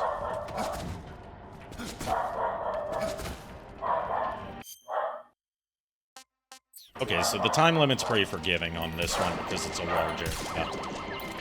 I would assume. Like, what's the window? The minimum time limit for the top 3 is about 4 minutes. You're mine. You're mine. It's just so funny hearing David Hayter say Ape Escape lines. Yeah. Which, you know, is the entire thing of, like, it's Solid Snake playing Ape Escape is inherently hilarious. I'm glad that this is a thing. Good lord. 3, 2. What's the only way you can make Ape Escape better? Well, if you had a gun. Yeah. And that they did it. Yep. I mean, Ape Kojima and his Escape, the team did monkeys it, do or have in this guns. case, the team behind Delta did it, because Kojima, Yeah. wasn't correctly in making this. Still gets credits for his work on, the original Metal Gear Solid 3, as he should. What has Kojima been doing lately, though? Death Stranding 2. Oh. I haven't been keeping up to date with Kojima lately, so I'm just asking. He seemed to brush off Metal Gear Solid Delta when he was asked about it. Like, people took it as, like, oh, he's sticking it to Konami for remaking a game that he worked on now that he's no longer at the company. Whereas, like, his actual stance on it was, like, I'm more concerned with, like, what I'm working on now, as opposed to stuff I made in the past. Yeah. I mean, the man. But he was like, you know, "Yeah, trying I'm not gonna play it." Was his response. Like, he laughed and said that he's not interested in playing it. Yeah. I mean, the man, is obviously like his thing. He's a man of like he wants to make like it seems like he's trying to work on his masterpiece. Yeah, he's an So, auteur. Yeah. He's one of the few auteur video game directors that's basically given mostly free reign to do as he do as he pleases nowadays. Nice. Now that he's running his own development studio instead of having higher ups above him. Nice. I'm still happy that Iga is still doing things. Yes, so am I. God bless Like, you, Koji Igarashi. Bloodstain took a long time to come out, but it was worth the wait. It definitely was, especially since he did. It took a while, but he kept his promises on a lot of things. Including the things he thought he wouldn't be able to keep his promises on.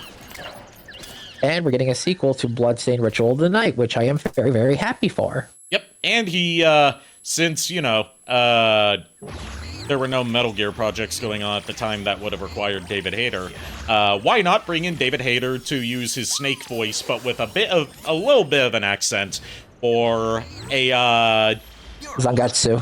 for Zangetsu, which, awesome character. Oh yeah, definitely. Especially, I love the reference for his weapon because of in a certain fight, it does something that brings the drawback to Portrait of Ruin, which I love. It's funny when you guys say Zangetsu or whatever. It just like reminds me of one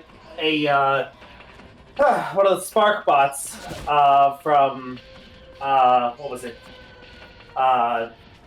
Kiss Players. Huh. Because despite how everyone likes to, I'm not the biggest fan of Kiss Players either, but I will say that the second half of it, like the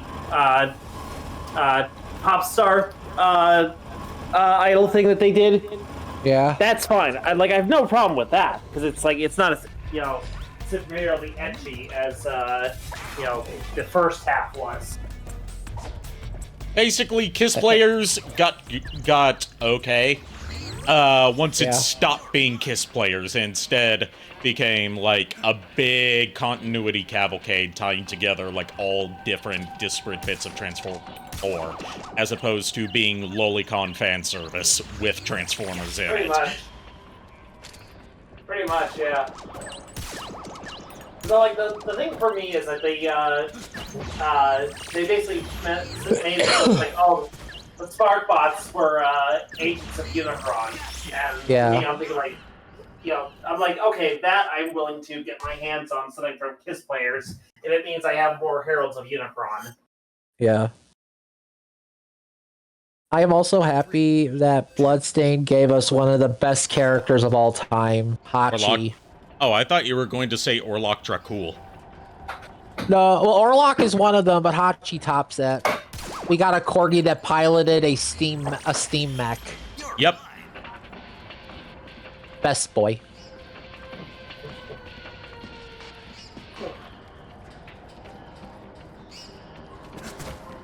When I first saw that, I laughed my ass off. I'm like, oh my god, this is the best character.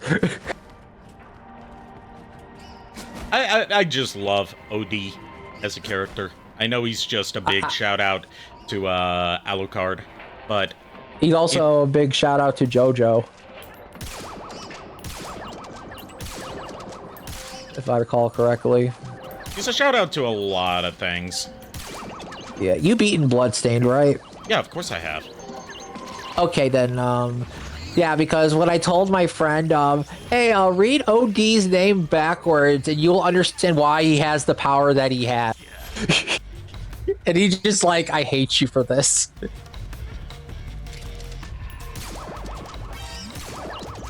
Like, when I first found that out, I was just like, wow, I am dumb. I should have pulled an Alucard and just read the name backwards. You wanna know one of my favorite JoJo jokes to come out of something that's not even JoJo, necessarily JoJo related, but still works? Yeah. It came from one of Rebel Taxi's videos, where, like, as a gag, like, when he was talking about the lost JoJo's Bizarre Adventure Phantom Blood movie, which is still lost and doesn't seem like we're getting any closer to finding it. It's weird that it's lost because it came out in 2009. Really? Yeah, it came out in theaters, was pulled from theaters very quickly, and never got a home media release. It predates the TV anime series. It was made by the same studio that made the famous OVA adaptation of Part 3. Oh, of Stardust Crusaders. Yeah, of Stardust Crusaders. You know, the OVA from the 90s. Yeah. That was a lot of people's introduction to JoJo, apparently. Yeah, Rebel Taxi was talking about that in a video about, like, lost animated media. And, like, he mentions, you know, Dio at one point, and then, like, he cuts to, a scene from, the episode of Foster's Home for Imaginary Friends where Blue gets a job as a deodorant mascot called Dio, as in deodorant. And, like, he cuts to the scene from the episode where he's doing an advertisement in Spanish. It's just this Spanish-speaking guy saying, "Dios mío, es Dio!" Oh my god. But yeah, sorry guys, I had a situation come up. I'm still Okay. dealing with it. You're fine. You're fine. If you need to hop off to take care of it, that's fine. Well, I think it's just my GERD acting up. Your what? Oh. What? GERD. It's the pain from when you have, like, when you overeat. It comes from your okay. stomach up to your chest. I've okay. never heard of a word of a abbreviation for that before. And it hurts bad every time I feel my stomach gurgle. Yeah. It's like an indigestion kind of thing. Well, it's like a stabbing pain. It's not like, and I know it's not like a heart attack or something, because I'm still able to move and talk. So Yeah. Yeah. Yeah, like I said, if you need to get off the call to handle that, totally fine. Yeah. I encourage Well, I you. took Pepto, so hopefully it kicks in soon. Yep. Let's see. Because I really don't want to have to go to the freaking ER for nothing again. 2, 1. I hope things go well for you. Yeah.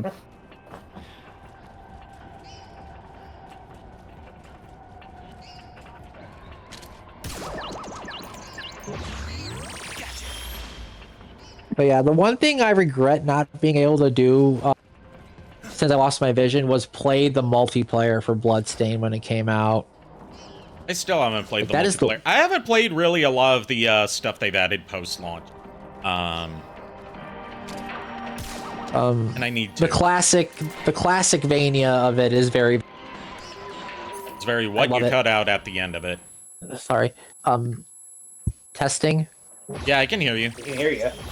the classic Vania style for Bloodstained that they added, the classic mode, is a lot of fun. I enjoyed it. I also bought the new classic mode that they added as paid DLC, where you play as Dominique. Yeah. Haven't played it yet. Also bought all the alternate costumes. Yeah, when my friends saw Dominique the first time I was playing Bloodstained, they were like, "Oh, she's very trustworthy. We should trust her." The moment I saw her, no, there is no way a nun that looks like that is trustworthy. She's an Igavania character who works for the church. Of course, they're not going to be trustworthy. I just went off appearance alone because I'm just like, no. If I know my history for Vania games, no, I don't trust you. Although Dominique had a really good design, I'm not gonna lie. Especially Everyone has a good design in that game. Yeah, especially since in Circle of the Moon, Curse of the Moon 2, she plays a lot like Eric Lacard from Bloodlines.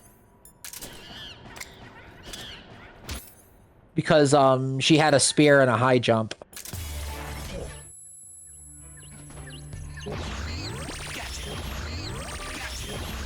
Let's see.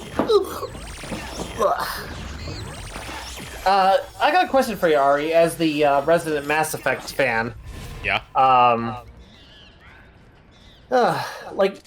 In terms of the husks, I'm just curious. Like, are they completely robotic, or are they like a combination?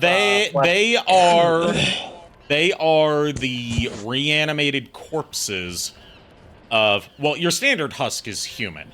Yeah. But they come in different varieties that have their own different unit names. Right. But they are corpses that have been reanimated and cybernetically enhanced through Reaper technology. Okay. So they're So they're cyborg zombies. Okay. Because I'm just like I was thinking about this, and I'm just like trying to like come up with like another video game equivalent to like Unicron's Terracons and everything. How they kind of They would very much be an equivalent to it. Yeah, I was just thinking, it's like, because originally I was thinking like necromorphs from Dead Space, and I'm just like, Nah, necromorphs are necromorphs wouldn't exactly be them. yeah, because they're more like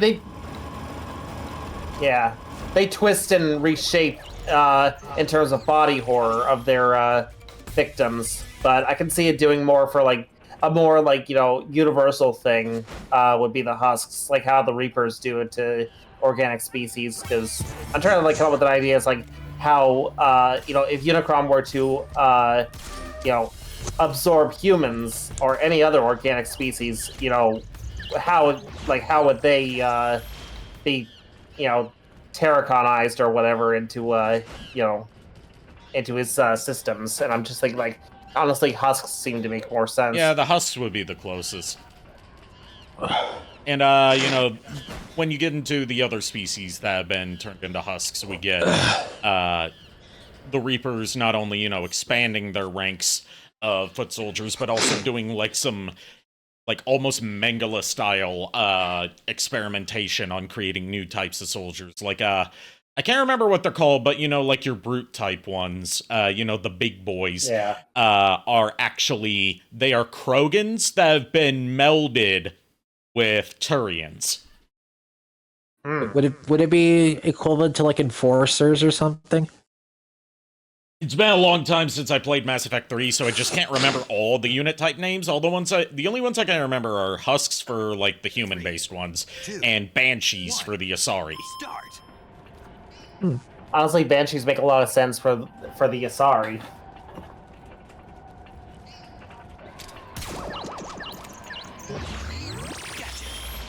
It's hilarious how I've heard stories like the idea like how the Asari are apparently viewed as by different species. Some say they're humanoid, others say they're closer to the Krogans or whatever. It's like depending on what species sees them, they look like them, basically. Well, it's also because, like, they're a monogendered species that can breed with any other species, and it always produces an Asari, but like that genetic compatibility with basically every species out there in the Milky Way galaxy makes them highly desirable to, you know, every species. Yeah, I just remember like seeing like a clip where it was like three different alien species were. I think it was like a human and two other alien species were just talking around like a hollow table or whatever, and we're just watching an Asari do a dance and everything, and they were I know what you're talking about. It's just like a random bit of NPC dialogue that you can encounter where like they're arguing about like what do Asari resemble more of council species. Yeah.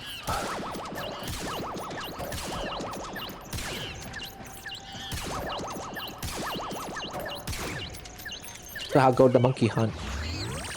Still on the same stage. Keep running out the timer, basically. There's not like, you know, a hard time limit, it's just more of a time attack, and I keep taking too long.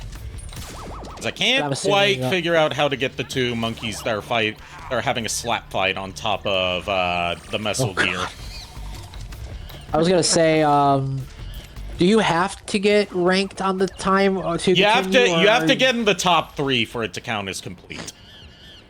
Okay, I was just wondering if it's just like, hey, bragging rights thing or actual progression. I mean, it's not. This is just a side mode. It's not part of the main game.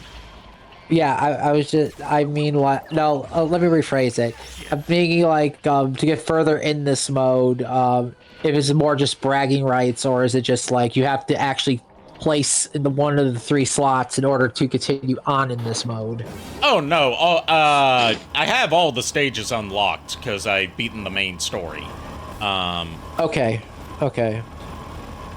It's just to get the bonus for, you know, completing every stage, I have to place in the top 3 of the time limit. Okay. All right. Well, okay. Like I said, I do apologize. I'm just trying to understand. No. This. You're good. You're good. A good boy.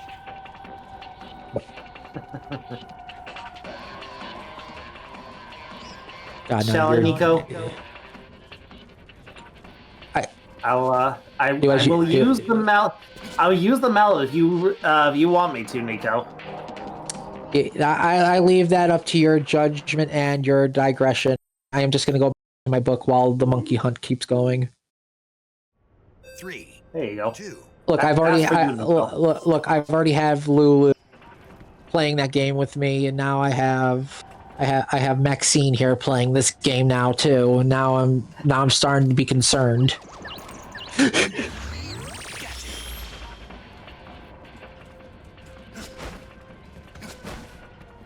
Oh man!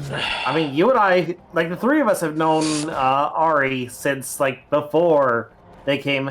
She came out as gender fluid, which you know, it's weird to some of us. Not really, honestly. I don't know where I'm going with this. Honestly, I'm just gonna shut my mouth now. Careful with your phrasing, that because you know I don't want you to stick your foot in your mouth. Accidentally incriminate myself. Yeah, I get you. That's why I was just realizing, like, I don't even know where the fuck I'm going with this. I'm just gonna shut my mouth. Here, to put it better in an appropriate sense, the events the events that have happened when we met Ari is events that just happened as they went, and we just accept the inevitable fate that we are all part of. Yeah. At least that's putting it bluntly. I suck at wording things. Trust me, English is hard. It sucks. English is one of the hardest languages to learn. Yeah. But like, Nico, isn't English your first language? I mean, yeah, it may be my first language, but it doesn't matter. It's still difficult regardless, especially look, you can be bad. You can still be bad at your first language. Just look at anyone in the South. We have our own dialect down here where we use words that ain't in the dictionary, like ain't. I mean, the Midwest also has that too. We ain't just using double negatives down here. We're using triple or quadruple negatives. Nope. Don't pay no mind to current events. Have you ever considered a career in politics? One of the smartest lines from Adventures of Sonic the Hedgehog. Yeah. Yeah, right. Like, I never really watched much of Adventures of Sonic the Hedgehog, but I will admit, when I saw that clip, I was like, okay, that's funny. Look, I have an animation. Sonic... I have an animation cell from that episode hanging up on my wall. Nice. Nice. It's Sonic in his crossing guard outfit from that episode. I was gonna say, Adventures of Sonic the Hedgehog is like that, and Sad AM are like my top 2 favorites aside from Sonic X and Boom, because again, Adventures of Sonic the Hedgehog is just pure hijinks. It is just like it's just more so a game of cat and mouse and just. It's the best Roadrunner and Wile E. Coyote cartoon that Warner Brothers had no involvement in whatsoever. Yeah, exactly. I love the part with the Robotnik Express where it's like, yeah, and Tails has 2 tails. Tails just shows his 2 tails. What do you call those? Can you count? Do you know the concept? One of my favorites, and this was from the very first episode of the show that I watched, which was also my introduction to Sonic as a whole. From the episode Slow Going. The one with the Sloth family. Okay, yeah. Where, Sonic asks Tails to write down, like, this long, rambling list of stuff. And then he's like, you got all that, buddy? And then he looks at it and looks at the list. It's just a bunch of scribbles. And Tails is like, I'm only 4.5 years old. I don't know how to write. At least you're honest. I love Tails, like one of my top favorite characters in Sonic of all time. But here's the thing. I love the fact he's just straight up honest about it. He's like, I'm only 4. I can't. Why? Yeah, before they decided that he was the Gadgeteer genius in old depictions of him. Start. Yeah, definitely. When he was just, like the Burt Ward to Sonic's Adam West. Yeah, pretty much. And I'm ashamed of this. Like, my introduction to Sonic was the Genesis Sonic 2 game my best friend had. Yeah. When I visited his house, but during the whole time I've known Sonic, it took me years I didn't even know what animal Tails was for the longest time until middle school. And then I'm just like, really? Okay, then I am stupid. I mean, it helps that, one of the things that I can see kind of causing some confusion with it is that, like, out of all of the, Moby and Sonic characters, he is, like, one of, if not the only one, who doesn't have, like, he's not called Tails the Fox. It's called Miles Tails Prower. Tails Prower. Breaking the naming convention of everyone else in the series. Yeah, and, that confused me so much, and then I was like, yeah, my favorite character is Tails. I don't know what animal he is. And my friend is like, you do know he's a fox, right? I'm like, he is. And then I ended up looking it up. You're mine. And, well, no, I was playing Sonic Adventure 2 Battle, and then when Eggman said, because you just told me, Fox Boy, I'm like, son of a bitch, he was right. One of, speaking of Eggman and Tails in Sonic Adventure 2, one of my favorite edits, like very, very easy and subtle edit, that's come out of their rivalry in that game is like an audio clip that I should probably add as an alert, or as a sound alert that people can redeem. Okay. Is whenever Eggman wins one of the rival battles with Tails, he says, "Better luck next time, Fox Boy." Yeah. It's a fan edit that just trims some of Eggman's like just one bit of the syllable off of Eggman's dialogue, so it says "Better luck next time, fuck boy." Sorry about that. I had to go speak to my doctor briefly. Okay. Okay. You gonna be okay? You good, bro? It was my sister. She says it's all gastro sounding. Okay. She doesn't think it's heart, which is what was afraid for me. So Yeah. I've had a scare like that too, so I know what you're talking about. yeah, it's Yeah, like sharp same. stabbing pain on the right side. Yeah, I woke up with that one day, and it wouldn't go away for hours, no matter how much Tums I took. So I went to the ER and was there for a few hours.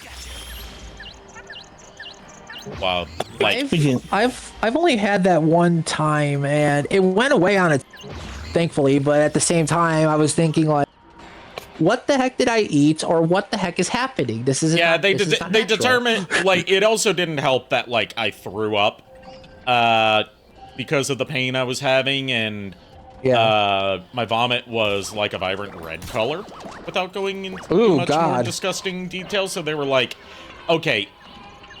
It's not a heart attack because, like, if you're having a heart attack and it does cause you to vomit, it would be like a dark blackish color, and it would have the texture of like coffee grounds. Yeah. So they determined no, it was just the spaghetti that you had the night before with lots of sauce. Yeah, I had a quarter pounder for the first time today and forever. Oh, I thought you were about to say for the first time ever. Well, I'm feeling the pain from the lower, like, waist area, like, bit by bit, and then I feel sharp pains near the left breast, so right breast, so I know it's GERD. Yeah. Yeah, it doesn't surprise me. Something with a lot of fat or a lot of acid could easily trigger that. But I had it, like, at, like, 2. Yeah, it can take hours to kick in. Yeah, I figured that much. My sister was even like, just call me if it gets worse. So I was like, okay. Because, yeah, she was telling me heart attacks and all that are like a clenching feeling, and that's not clenching, that's just stabbing. Yeah.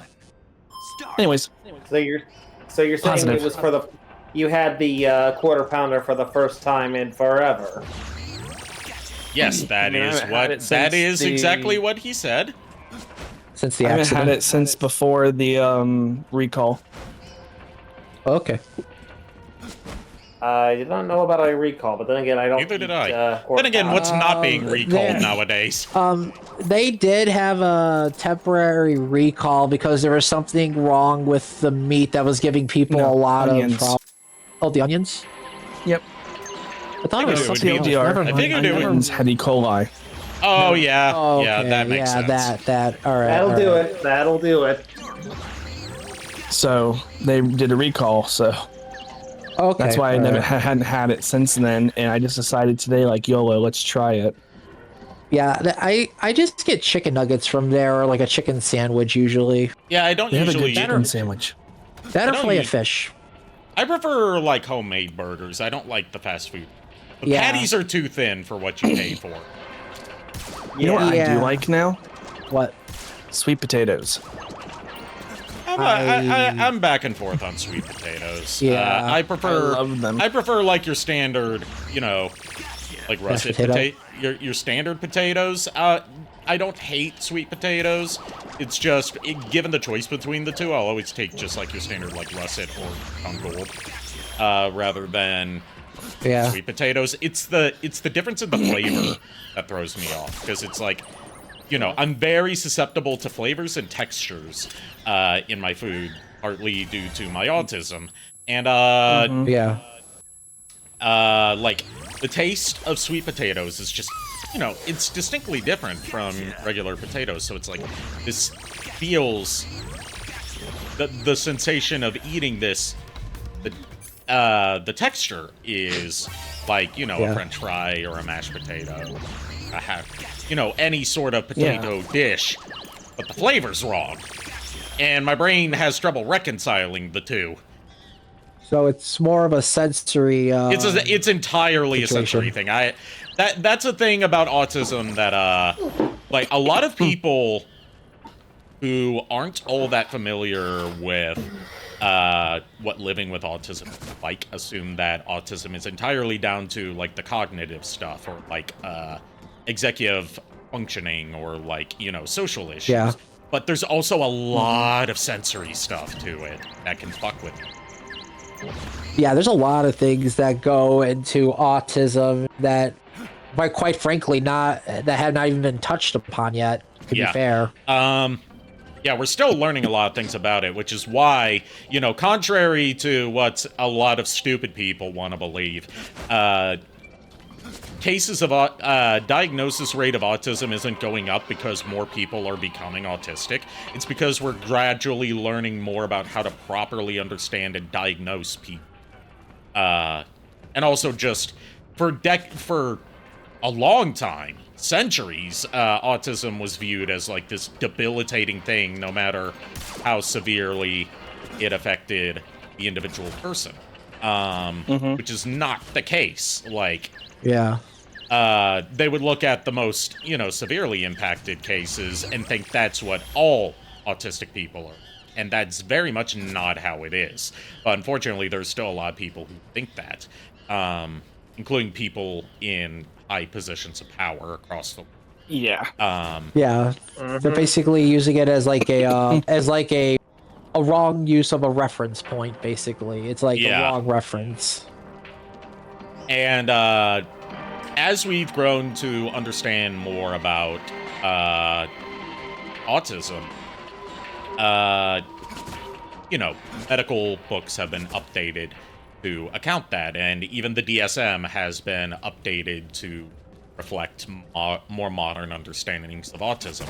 But there's a generational divide in that, because the DSM-5, which is the current standard for psychology and psychiatry, is a relatively new thing being introduced in like the late 2000s, early 2010s. So a lot of people grew up with being taught stuff from the DSM-4, which is very outdated on a lot of stuff, but especially autism. Like Asperger's, which is what I was formally diagnosed with at first, is no longer considered a separate condition from what is now called autistic spectrum disorder. Like, Asperger's and autism used to be two separate diagnoses, when they are very much just varying shades of the same disorder. What I had, like I said, I used to be diagnosed with Asperger's syndrome. Nowadays, that is called a mild severity of autistic spectrum disorder. And they no longer use terms like high functioning or low functioning. They rate it in terms of severity that impacts your day-to-day life, rather than like using terms of like, oh, this person is high functioning or this person is low functioning. And there are a lot of people that believe a lot of bunk science that has been repeatedly debunked over the decades about causes of autism or how autism affects people, mostly because the people that have these outdated views of autism and, like, all these bullshit believe, a lot of the people that are in the anti-vaxxer community that believe that vaccines, especially the MMR vaccine, cause autism, are not looking at, they claim to be looking out for, autistic children. But what they are really looking out for is, the parents of autistic children, thinking that, oh, it's a burden on the parents and a burden on society, rather than, no, you just have a child that has some, different developmental issues that could impact them differently on a case-to-case basis. And still, some kids are impacted more severely than others. That's why it's important to detect it early on in life, rather than just, like, hope it goes away. Yeah. Granted, for our generation, that was very much not something that was encouraged, because we were still under the DSM-4, where, like, people generally thought autism was, like, you know, if you had, you know, like how it's seen in Rain Man, very much incorrectly colored people's perceptions on what autism is like for everybody, as opposed for that being the most extreme dramatized case of it.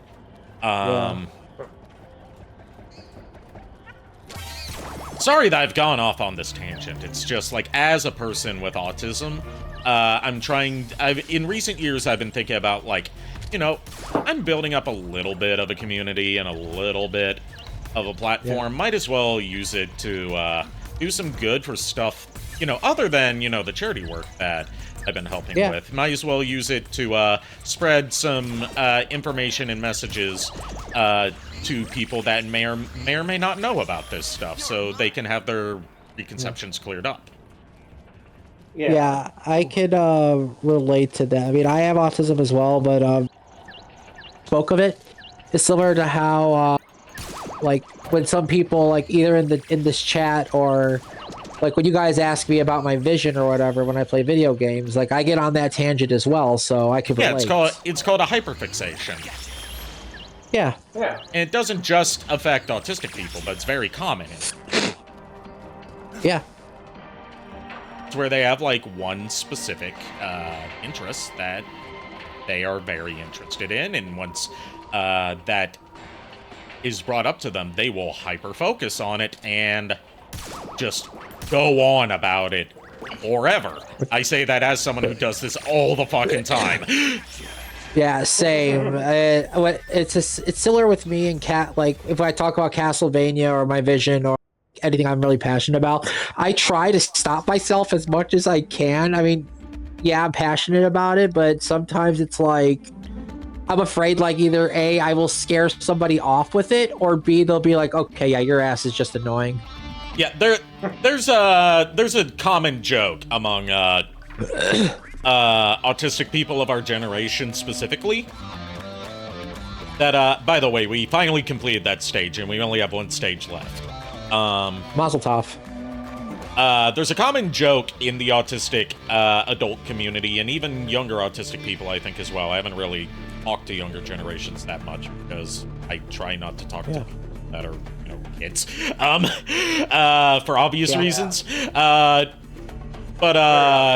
It's like, you know that you're autistic, even if you haven't been diagnosed with it, if, as a kid, you were extremely specifically interested in one of two things. Either dinosaurs or trains. Yeah, I remember that. Because those are, like, two of the most common autistic hyperfixations. For me, it was dinosaurs. I will admit, it was dinosaurs. I will flat out tell you this right now. For me, it was both, and then I saw Beast Wars. I was like, oh, dinosaurs and robots now. Yeah. I think it was more so, like, not just dinosaurs. Like, I think video games for me in general was, like, my hyper focus when I was a kid. Like, I did good in school, but yeah, but I'm talking about like early childhood. Oh, early childhood. Actually, no, early childhood video games for me was the hyper focus for me. Either way, I think I was 3 or 2 when I was 3 years old when I played I think NES for the first time, and I was hooked on it.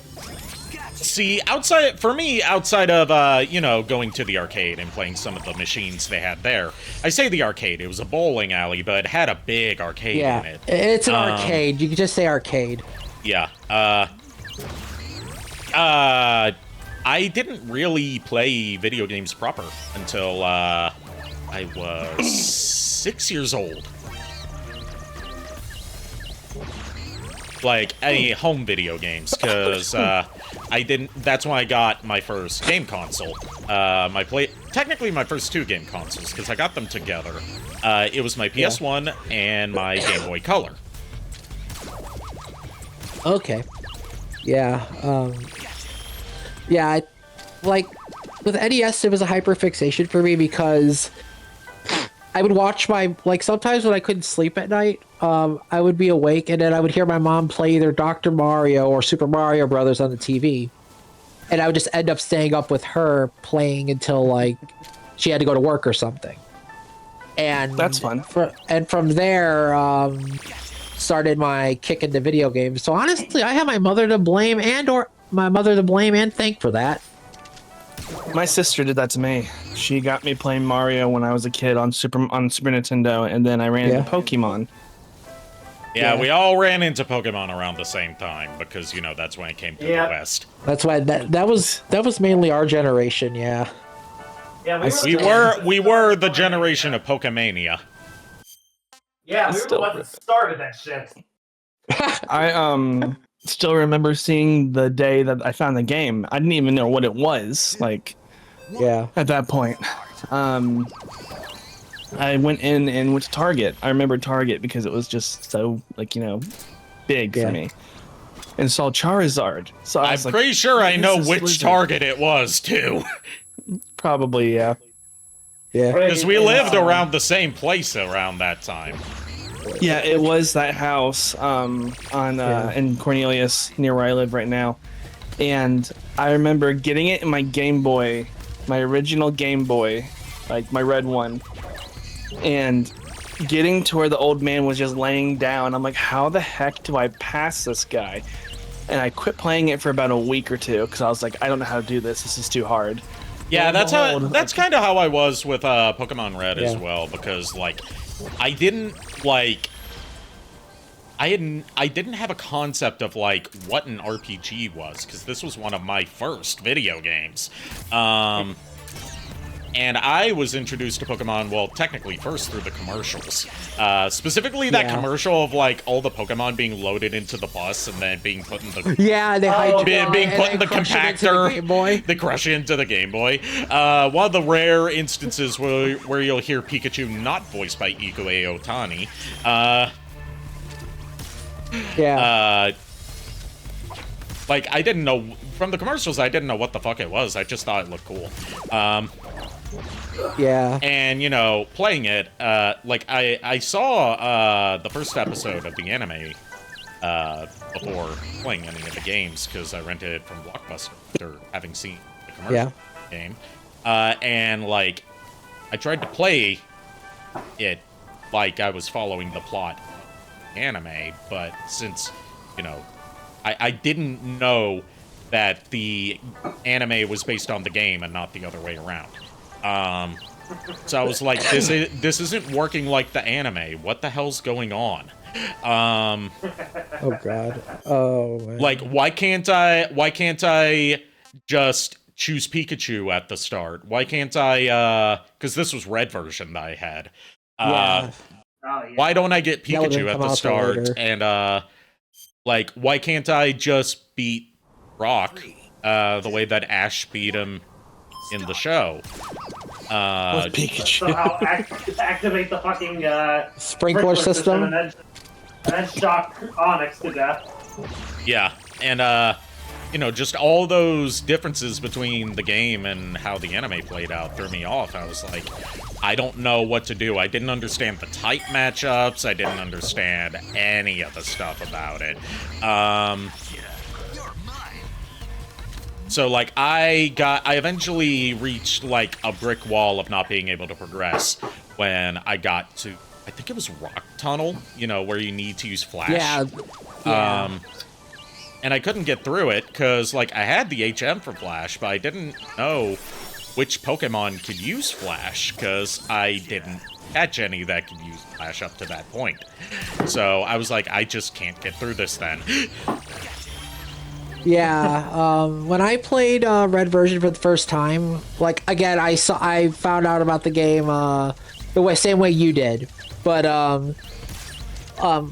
me and my friend, my best friend at the time, we went with our mothers to Gateway. They had to go get a computer. They're like, if we behave, we could get a Game Boy and 2 games of our choosing. We managed to do so. We went to Kmart. He got Pokemon Red and oh god, Kmart, that brings me back. Yeah. And I got Pokemon Red and Mario Brothers Deluxe. And when I was playing Pokemon, for the beginning of the game, I really didn't have much problem until I reached 3 certain parts in the game. One was the Rocket Hideout, one was Silphco, and then one was the Cinnabar Mansion. I was stuck there for weeks because I'm like, okay, I keep going back to the start with this. Why can't I go to this certain area? And lo and behold, my friend got the strategy guide. I'm like, can I please borrow that? I've been stuck here for a month and I want to move on with my life. So I finally figure it out. All right, I completed Snake versus Monkey. Nice. Yes. We got the banana cap. And what is our extra for catching all the PlayStation mascots? Gold banana cap. Okay. That's okay. Underwhelming. Oh, banana. Oh, banana. Anyway, my nephew used to say that all the time when we played Donkey Kong Bonanza. Yeah, but yeah, Pokemon Red was see what very these banana caps do. Oh, they don't have any. It's just decoration. I think it's just decoration. Right. But no, the reason also, by the way, Miles, a cap in the shape of a banana and a gold-colored cap in the shape of a banana. Yeah, they're just decoration. Yeah, pretty much. But no, Pokemon was very influential, and like I fell in love with the game as well as the anime. So like when Pokemon Stadium came out, I was excited. Me and my best friend actually got that game a week early because his mom worked at Blockbuster and they got copies in early, and they were able to she was able to snag us a couple. So we got to stay home from school that week and play it. That's awesome. Yeah, it was. And then my teacher was like, so why were you guys off for a week? And I was like, oh, we were killing each other with a fire dragon and a water turtle. She didn't believe us. All right, we got some other camos that we got for beating the game. I'm just going to look through them now, because some of them have effects. Most of them are ones that you get for, like, choosing your favorite game at the start of your file. And you unlock all of them after beating the game once. For, like, New Game Plus. We got Desert Tiger. Desert Tiger. Wearing it prevents equipped suppressors from wearing out with use. That's a bit overpowered. Okay. Given that suppressors are a very finite resource in this game. DPM. Wearing it doubles your natural life recovery rate. Ooh, okay, I'll hydrate. I'll hydrate too. I actually have water in me this time. How about you, Miles? Wait, what? Sorry, I zoned out for a Hydrate. second. I did. I just drank a whole bottle of water. Okay. Good. Lectarn. Wearing it prevents battery drain. That's also a bit overpowered if you're using the thermal goggles in a couple boss fights. Oscam. Yep. Wearing it reduces incoming damage to 2/3. So it reduces it reduces a third of damage. Basically, you're basically just more tankier. Yeah. Banana. It makes any food taste great. Banana. Grenade. Wearing it allows you to use grenades limitlessly. So unlimited grenades while you have this equipped. Okay. Unlimited flashbang banana grenades. Boom. Yes. Mummy. Wearing it prevents injuries which require bandages to treat. Okay, so that covers cuts and gunshot wounds and broken bones. That's cool. Nice. So most injuries. Pretty much, yeah. The only one it doesn't cover is actually no, that trying to remember. Yeah, that covers burns too. So the only thing it doesn't cover is stuff like poisoning. Yeah, like illnesses, yeah. Yeah. And then these ones don't have effects, they're just cosmetic. Santa Claus. Ho ho ho. Oh, now I have a machine gun. Oh ho ho. Oh no. Saint Valentine. It's just yes. red, white, and purple camo, and some blue, with like heart patterns on it. Yes, let me riddle you with bullets and love. Former East Germany. Just for the St. Valentine, if only you could get your hands on like a Tommy gun. Yeah, unfortunately, we're using Russian weapons in this game, so there's no Tommy guns. That's a distinctly American weapon. If I may interject real quick. Also, it looks like the PNG source just broke, so I have to fix that. Oh god. Looks like reactive PNG's been having issues today. It happens. I was gonna say with the Santa Claus camo, Metal Gear Solid 3 European difficulty Santa run. European Extreme is too difficult for me because if you get spotted once, it's game over. I was joking. I was joking. I wasn't exactly being serious about that. I know how. I've known someone who's done European Extreme and beaten it. I fear their skill. That was on the original Metal Gear Solid 3, not even factoring out in the changes made to Delta. So we got former East Germany, former West Germany, Soviet Woodland, Urban Tiger, ALMK, or KLMK, as I like to call it as of now. Hey, I'm just pronouncing it how it's spelled. Rainbow, which this one pissed off a lot of, like, easily pissed off, whiny crybaby grifter types, because they're like, oh, there's a rainbow camo in this game. That means it's woke. And I'm like, Metal Gear Solid is one of the most homoerotic series out there. How have you not noticed until now? Also, I was gonna say, if you're crying about that, you should cry about Yoshi's power shot in Mario Golf. It's a literal rainbow. So you're kind of people that claim to be Metal Gear fans who are playing Metal Gear for the first time are like, how dare they make Metal Gear political? Yeah, it's all about politics. It's just like the people that complain about Fallout getting political. Fallout's always been that way, though. Yeah, Metal Gear has too. Chameleon. Have you done your research on what game you are playing? You would know that it's political. I don't think they have that. It's also the same people that play Warhammer 40k and think that it's actually pro-war and not a satire of the war industry. Yeah, I'm giving humanity way too much credit on this one, and I'm speaking for my own. Barracuda. Ooh, Barracuda. Festival. Barracuda. Barracuda. What's this festival design? I want to see like what this. It's like covered in. Hey, Miles. Covered in. Is that the fucking OBS logo? Oh god. I can't. What?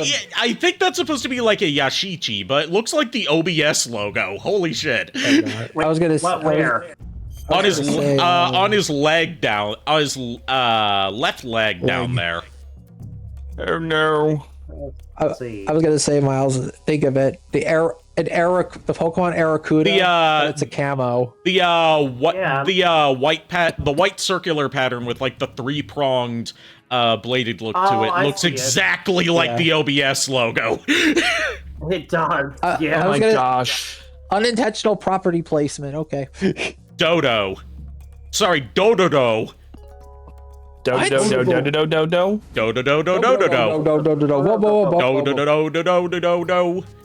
Rock.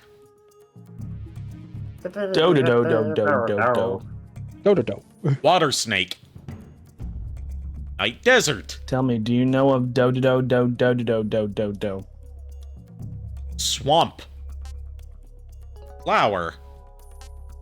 Anubis. Oh, cool. Zone of the Enders reference with this. I need to stream Zone of the Enders sometime. It's another Hideo Kojima project that like only the most Chad of players have played. Yeah. Miles, what was the joke you were gonna make? I was gonna say something about Shrek and swamps. What are you doing in my swamp? Apparently camping here. Get the fuck out. And yeah, that's all the outfits we unlocked for beating the game. I also missed one camo, which is supposed to help you during the sequence where you're planting C3 on the fuel tanks.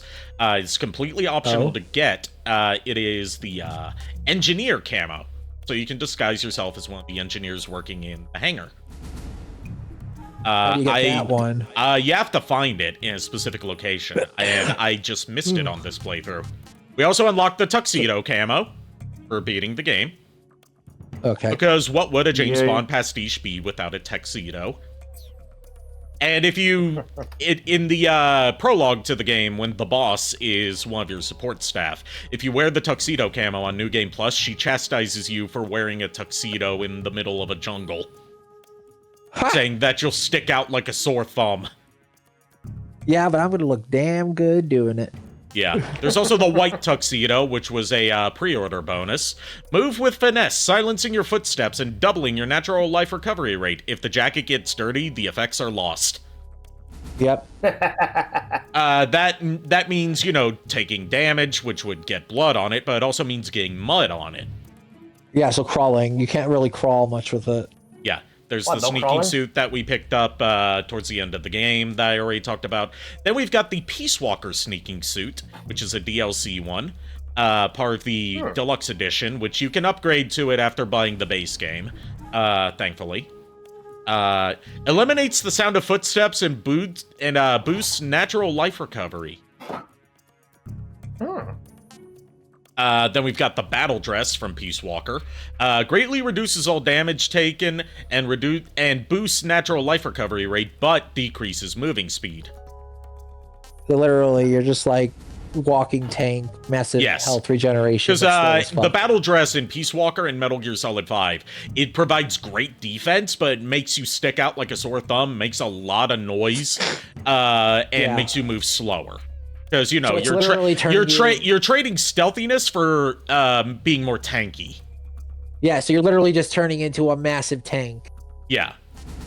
Crocodile suit. Makes any food taste great while also boosting movement speed when crawling and increasing stamina consumption. So, you crawl faster, all food tastes good, you get hungry really quickly. Yeah. And then we've got our two Rambo shout-outs with the Naked Woodland. Well, that's more of a Predator shout-out, since you've got the face and body paint all over you. And then we've got the Contra, but okay. We've got the, well, it could be Contra too, which Contra itself was, you know, it stole artwork from Rambo. It stole artwork from Rambo and Predator for its promo art. Well, yeah, it was literally Schwarzenegger and Stallone. Yeah, Naked Ammunition Belt, which is the naked camo where you're wrapped with bullet bandoliers. Okay.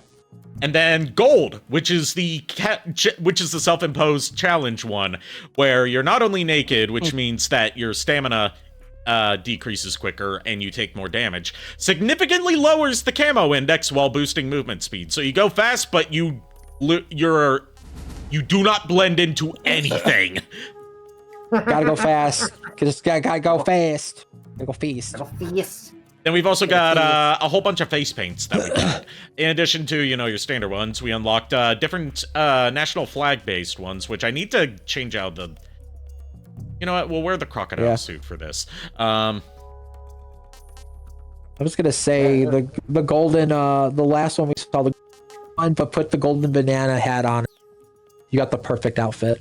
Well, that's counted as an item rather than a face paint. And also, Snake's not loading. It's just funny, I think. It's just funny having like a golden banana. Snake has reached 100% camo index. He's invisible. Oh, God. Because his model's not loading. I have ascended beyond 100%. I am no longer in the game! There we go. We've got the Soviet Union face paint, which is just the flag of the Soviet Union. You've got the UK face paint, which is the Union Jack. Okay. The France face paint, which is the French flag. Germany. You know, these are all based on the flags of these countries. Italy, Spain, Sweden.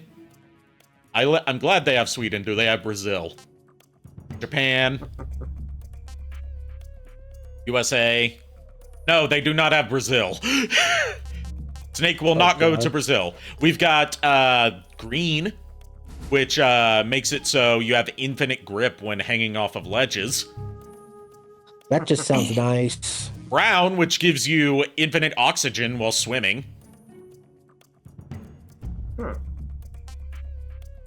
And there's still others I haven't unlocked because I missed them on my playthrough. We've got the Raiden mask, which has some special dialogue in the beginning of the game if you use it, and call your support staff.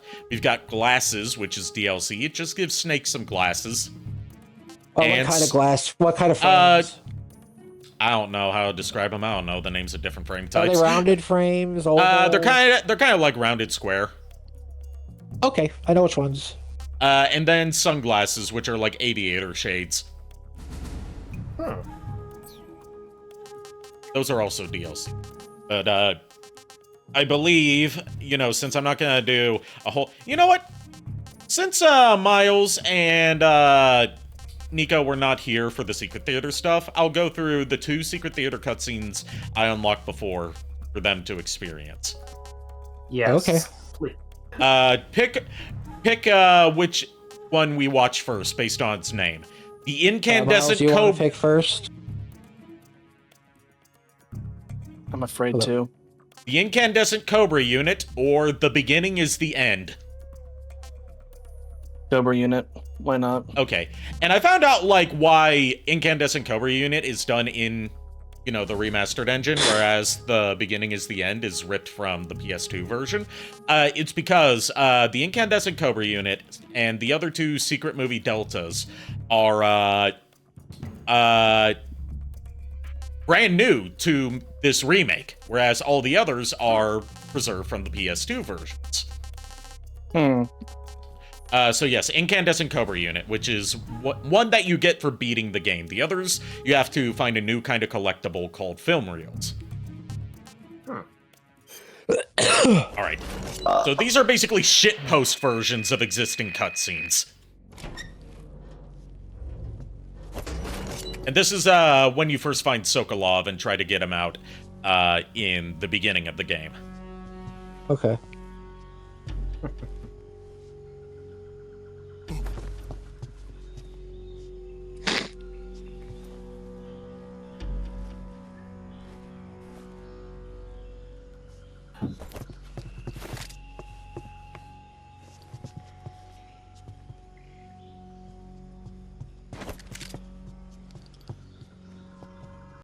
Wait for it.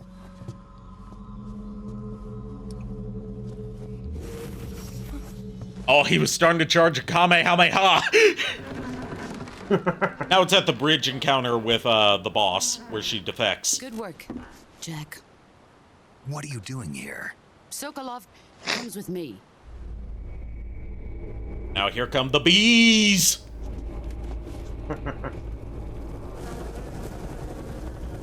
The bee's knees.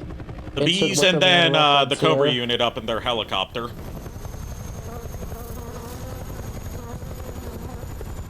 And Volgan's on there too, now that I think about it. And Eva. I have waited long for this day. We will fight once more. Welcome back, boss. Now that all 5 of us are together, it's time we go to the depths of hell itself. What's this? A CIA agent trying to escort a Russian scientist over the border? A large influx of bees ought to put a stop to that! What's the only thing that can stop a swarm of bees? Kamehameha!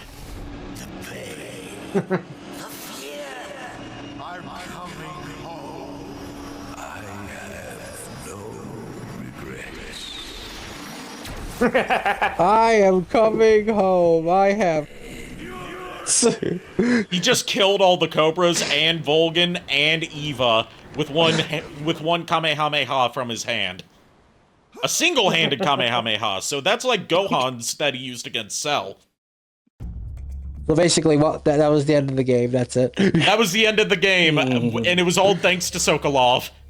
Iron says bees. Well, Iron understands the reference. Bees. My God. I did not know you were that cultured, Iron. I appreciate it. Bravo. And then the other I have unlocked is the beginning is the end. All right.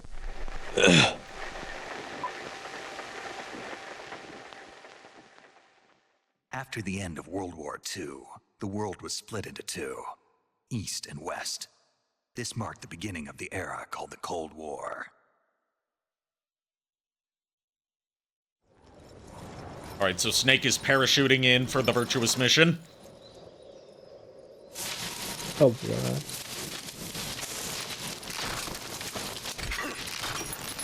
Lost his backpack. And missed his landing target entirely and fell off a cliff. Wile E. Coyote would be so proud. And this is the guy we sent. This is the Time guy we paradox. sent in. Change the future. You've created a time paradox. This is the guy we sent in for this mission. Wow, where did our budget go? Mission failed. We'll get him next time. No.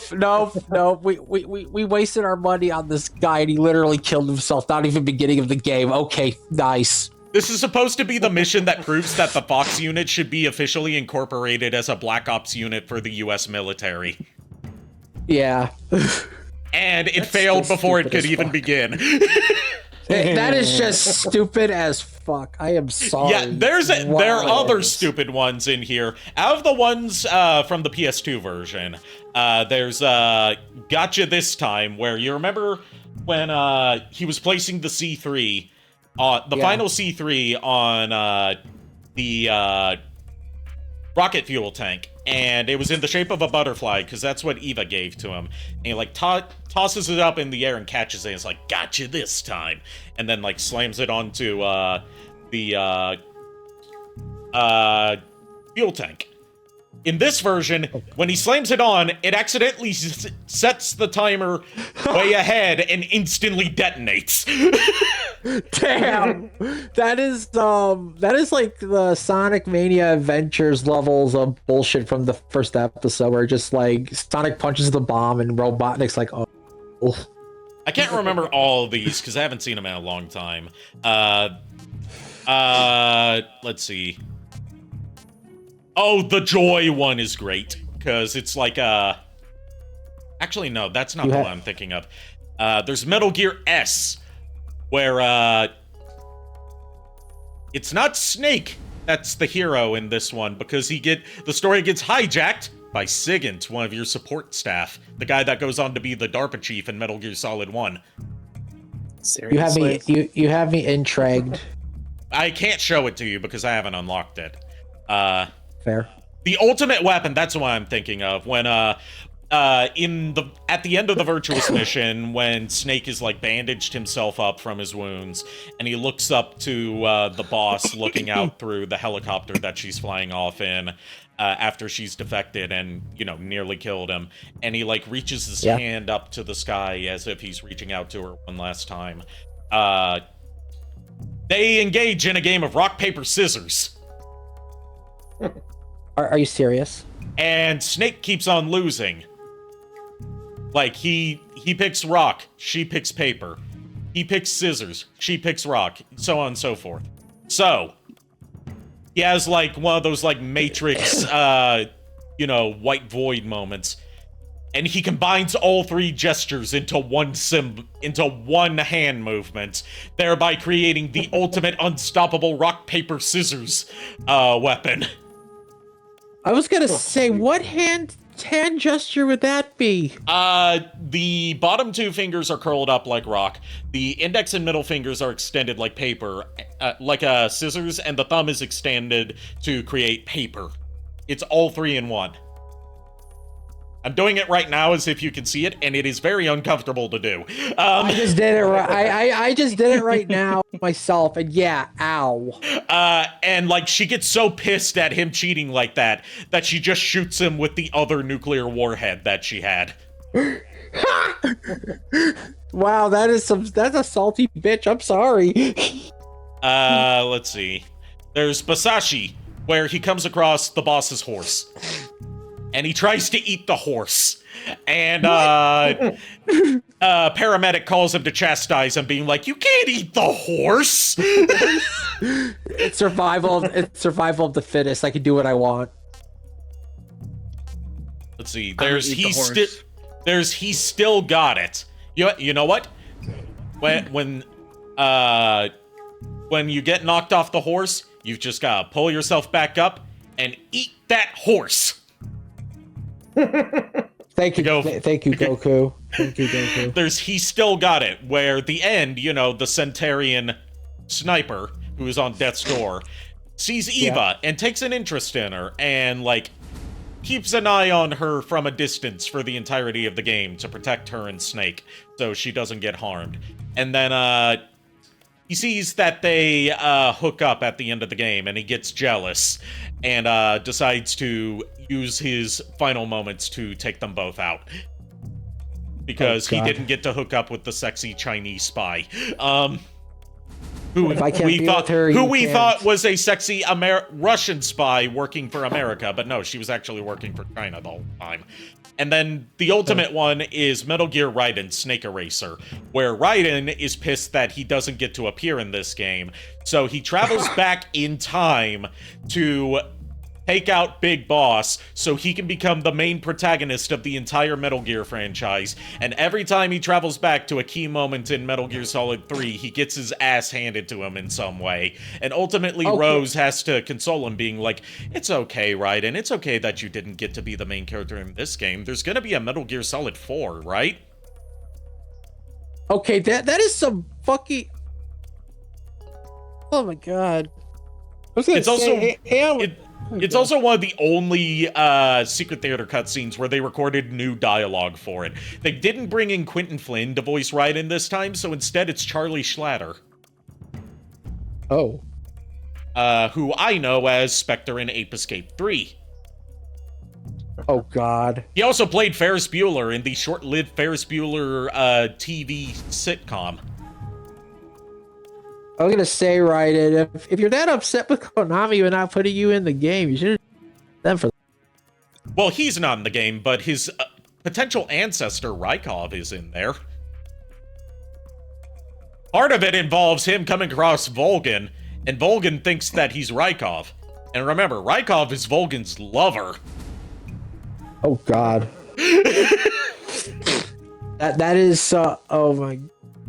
This is going into some levels of fucking time rift bullshit right now. You're really going into deep territory, Maxine. Really. And he keeps getting yelled at by Campbell every time he fucks something up in the past because he keeps causing time paradoxes. Oh my god. But yeah, that's the Secret Theater cutscenes I can remember. There's a lot of them, and I haven't seen all of them in years because they were not in the HD remasters, but they were included in this version along with, as I said, brand new ones. I was gonna say, ask one stupid question if you will humor me. Yeah? Is one of those cutscenes locked behind the hardest difficulty?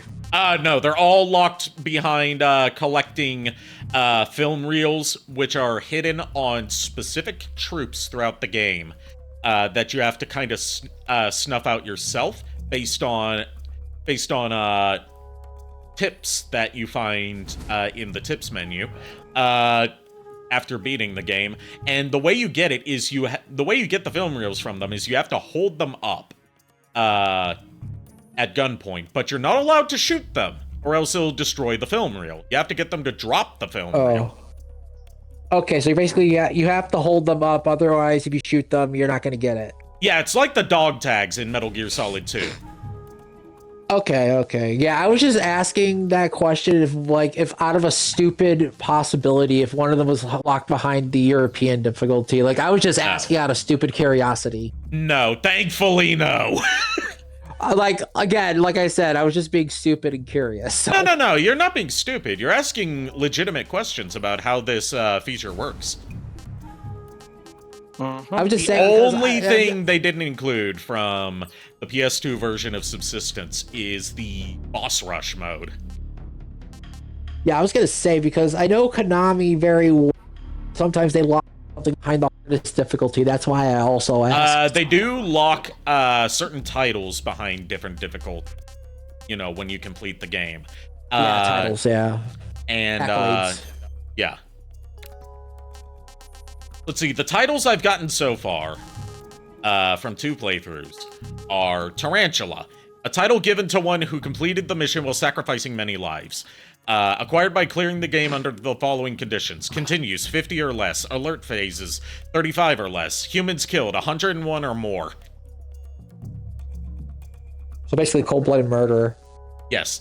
And Panther, a title given to one who completed the mission while putting themselves in constant danger and sacrificing many lives. Continues 50 or less. Alert phases 36 or more. Humans killed 101 or more.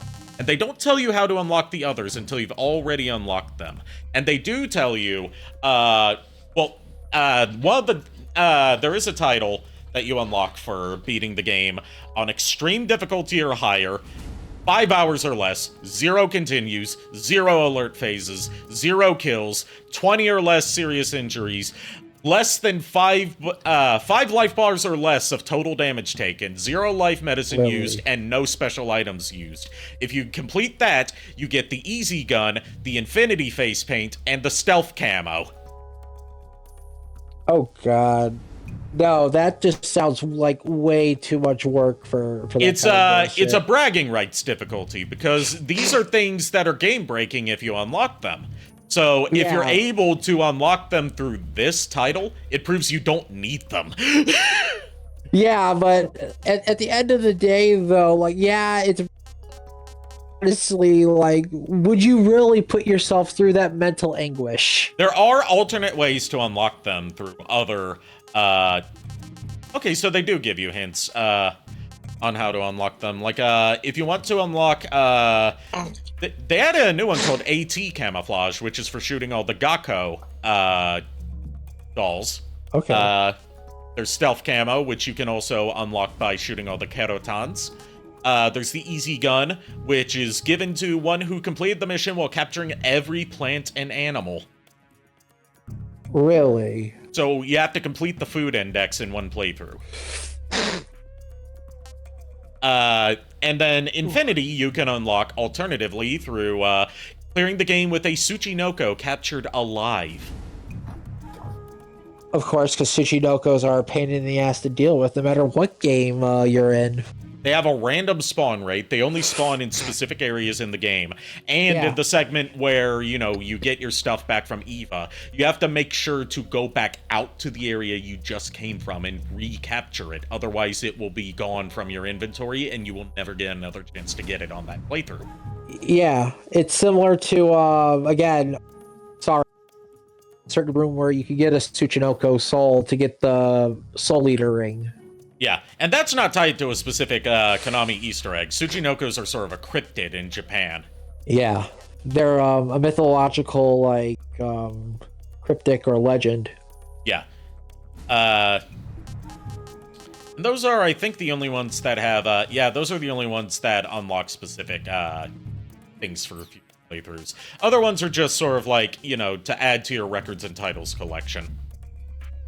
So basically, it's just like accolades and hey, look at how much time I played this game. Yeah, like I said, this game does encourage repeat playthroughs, and I like that. I just won't be doing repeat playthroughs anytime soon on stream because, you know, I don't want to wire myself out on a game I'm really enjoying. Yeah, I can understand that. But yeah, that is... We've been going for about 3 hours, so I don't think we need to switch over to another game tonight. We got a lot out of Snake vs. Monkey. Yeah, yes, that's true. You know what? Given that we just streamed Ape Escape a couple days ago, and now we did another Ape Escape related thing in another game, we have returned to Monkey. Yes, Monkey. We had a good game of Monkey, and we all had a good conversation with interesting topics. Yeah, we were monkeying around a bit too much, though. Do a monkey with me. But Miles, to be fair, we were playing a game about a man catching monkeys, so it's valid. The second time this week that we've done that. Who's up for a third? I mean, I have Ape Escape scheduled for sometime next week, but again, it's going to be up in the air when I do. When and if I do it, based on how I'm feeling while recovering from my root canal. Yeah, you mentioned that earlier. We are going to raid... we're going to raid Ray Ray. who is doing their first ever playthrough of Final Fantasy V. As part of a Final Fantasy marathon of her playing Final Fantasy games for the first time. To do something like that. I've got all the Pixel remakes. I would love to be part of that. All right. Thank you, everyone, for tuning in. Thank you to all of my co-hosts for sticking with me tonight. Go give Ray Ray my warmest welcome. No raid message other than, shouting out the Eldenwood team. I'll see you guys probably on Wednesday, because I won't be. Until then, unpleasant dreams. Well, the boys have called us. We hope you like our show. We know you're rooting for us, but now we have to go. Hey, Sheba. Hey, Sheba. Return to Zard. Hey, Sheba. It's okay, Sheba. Good night, everybody.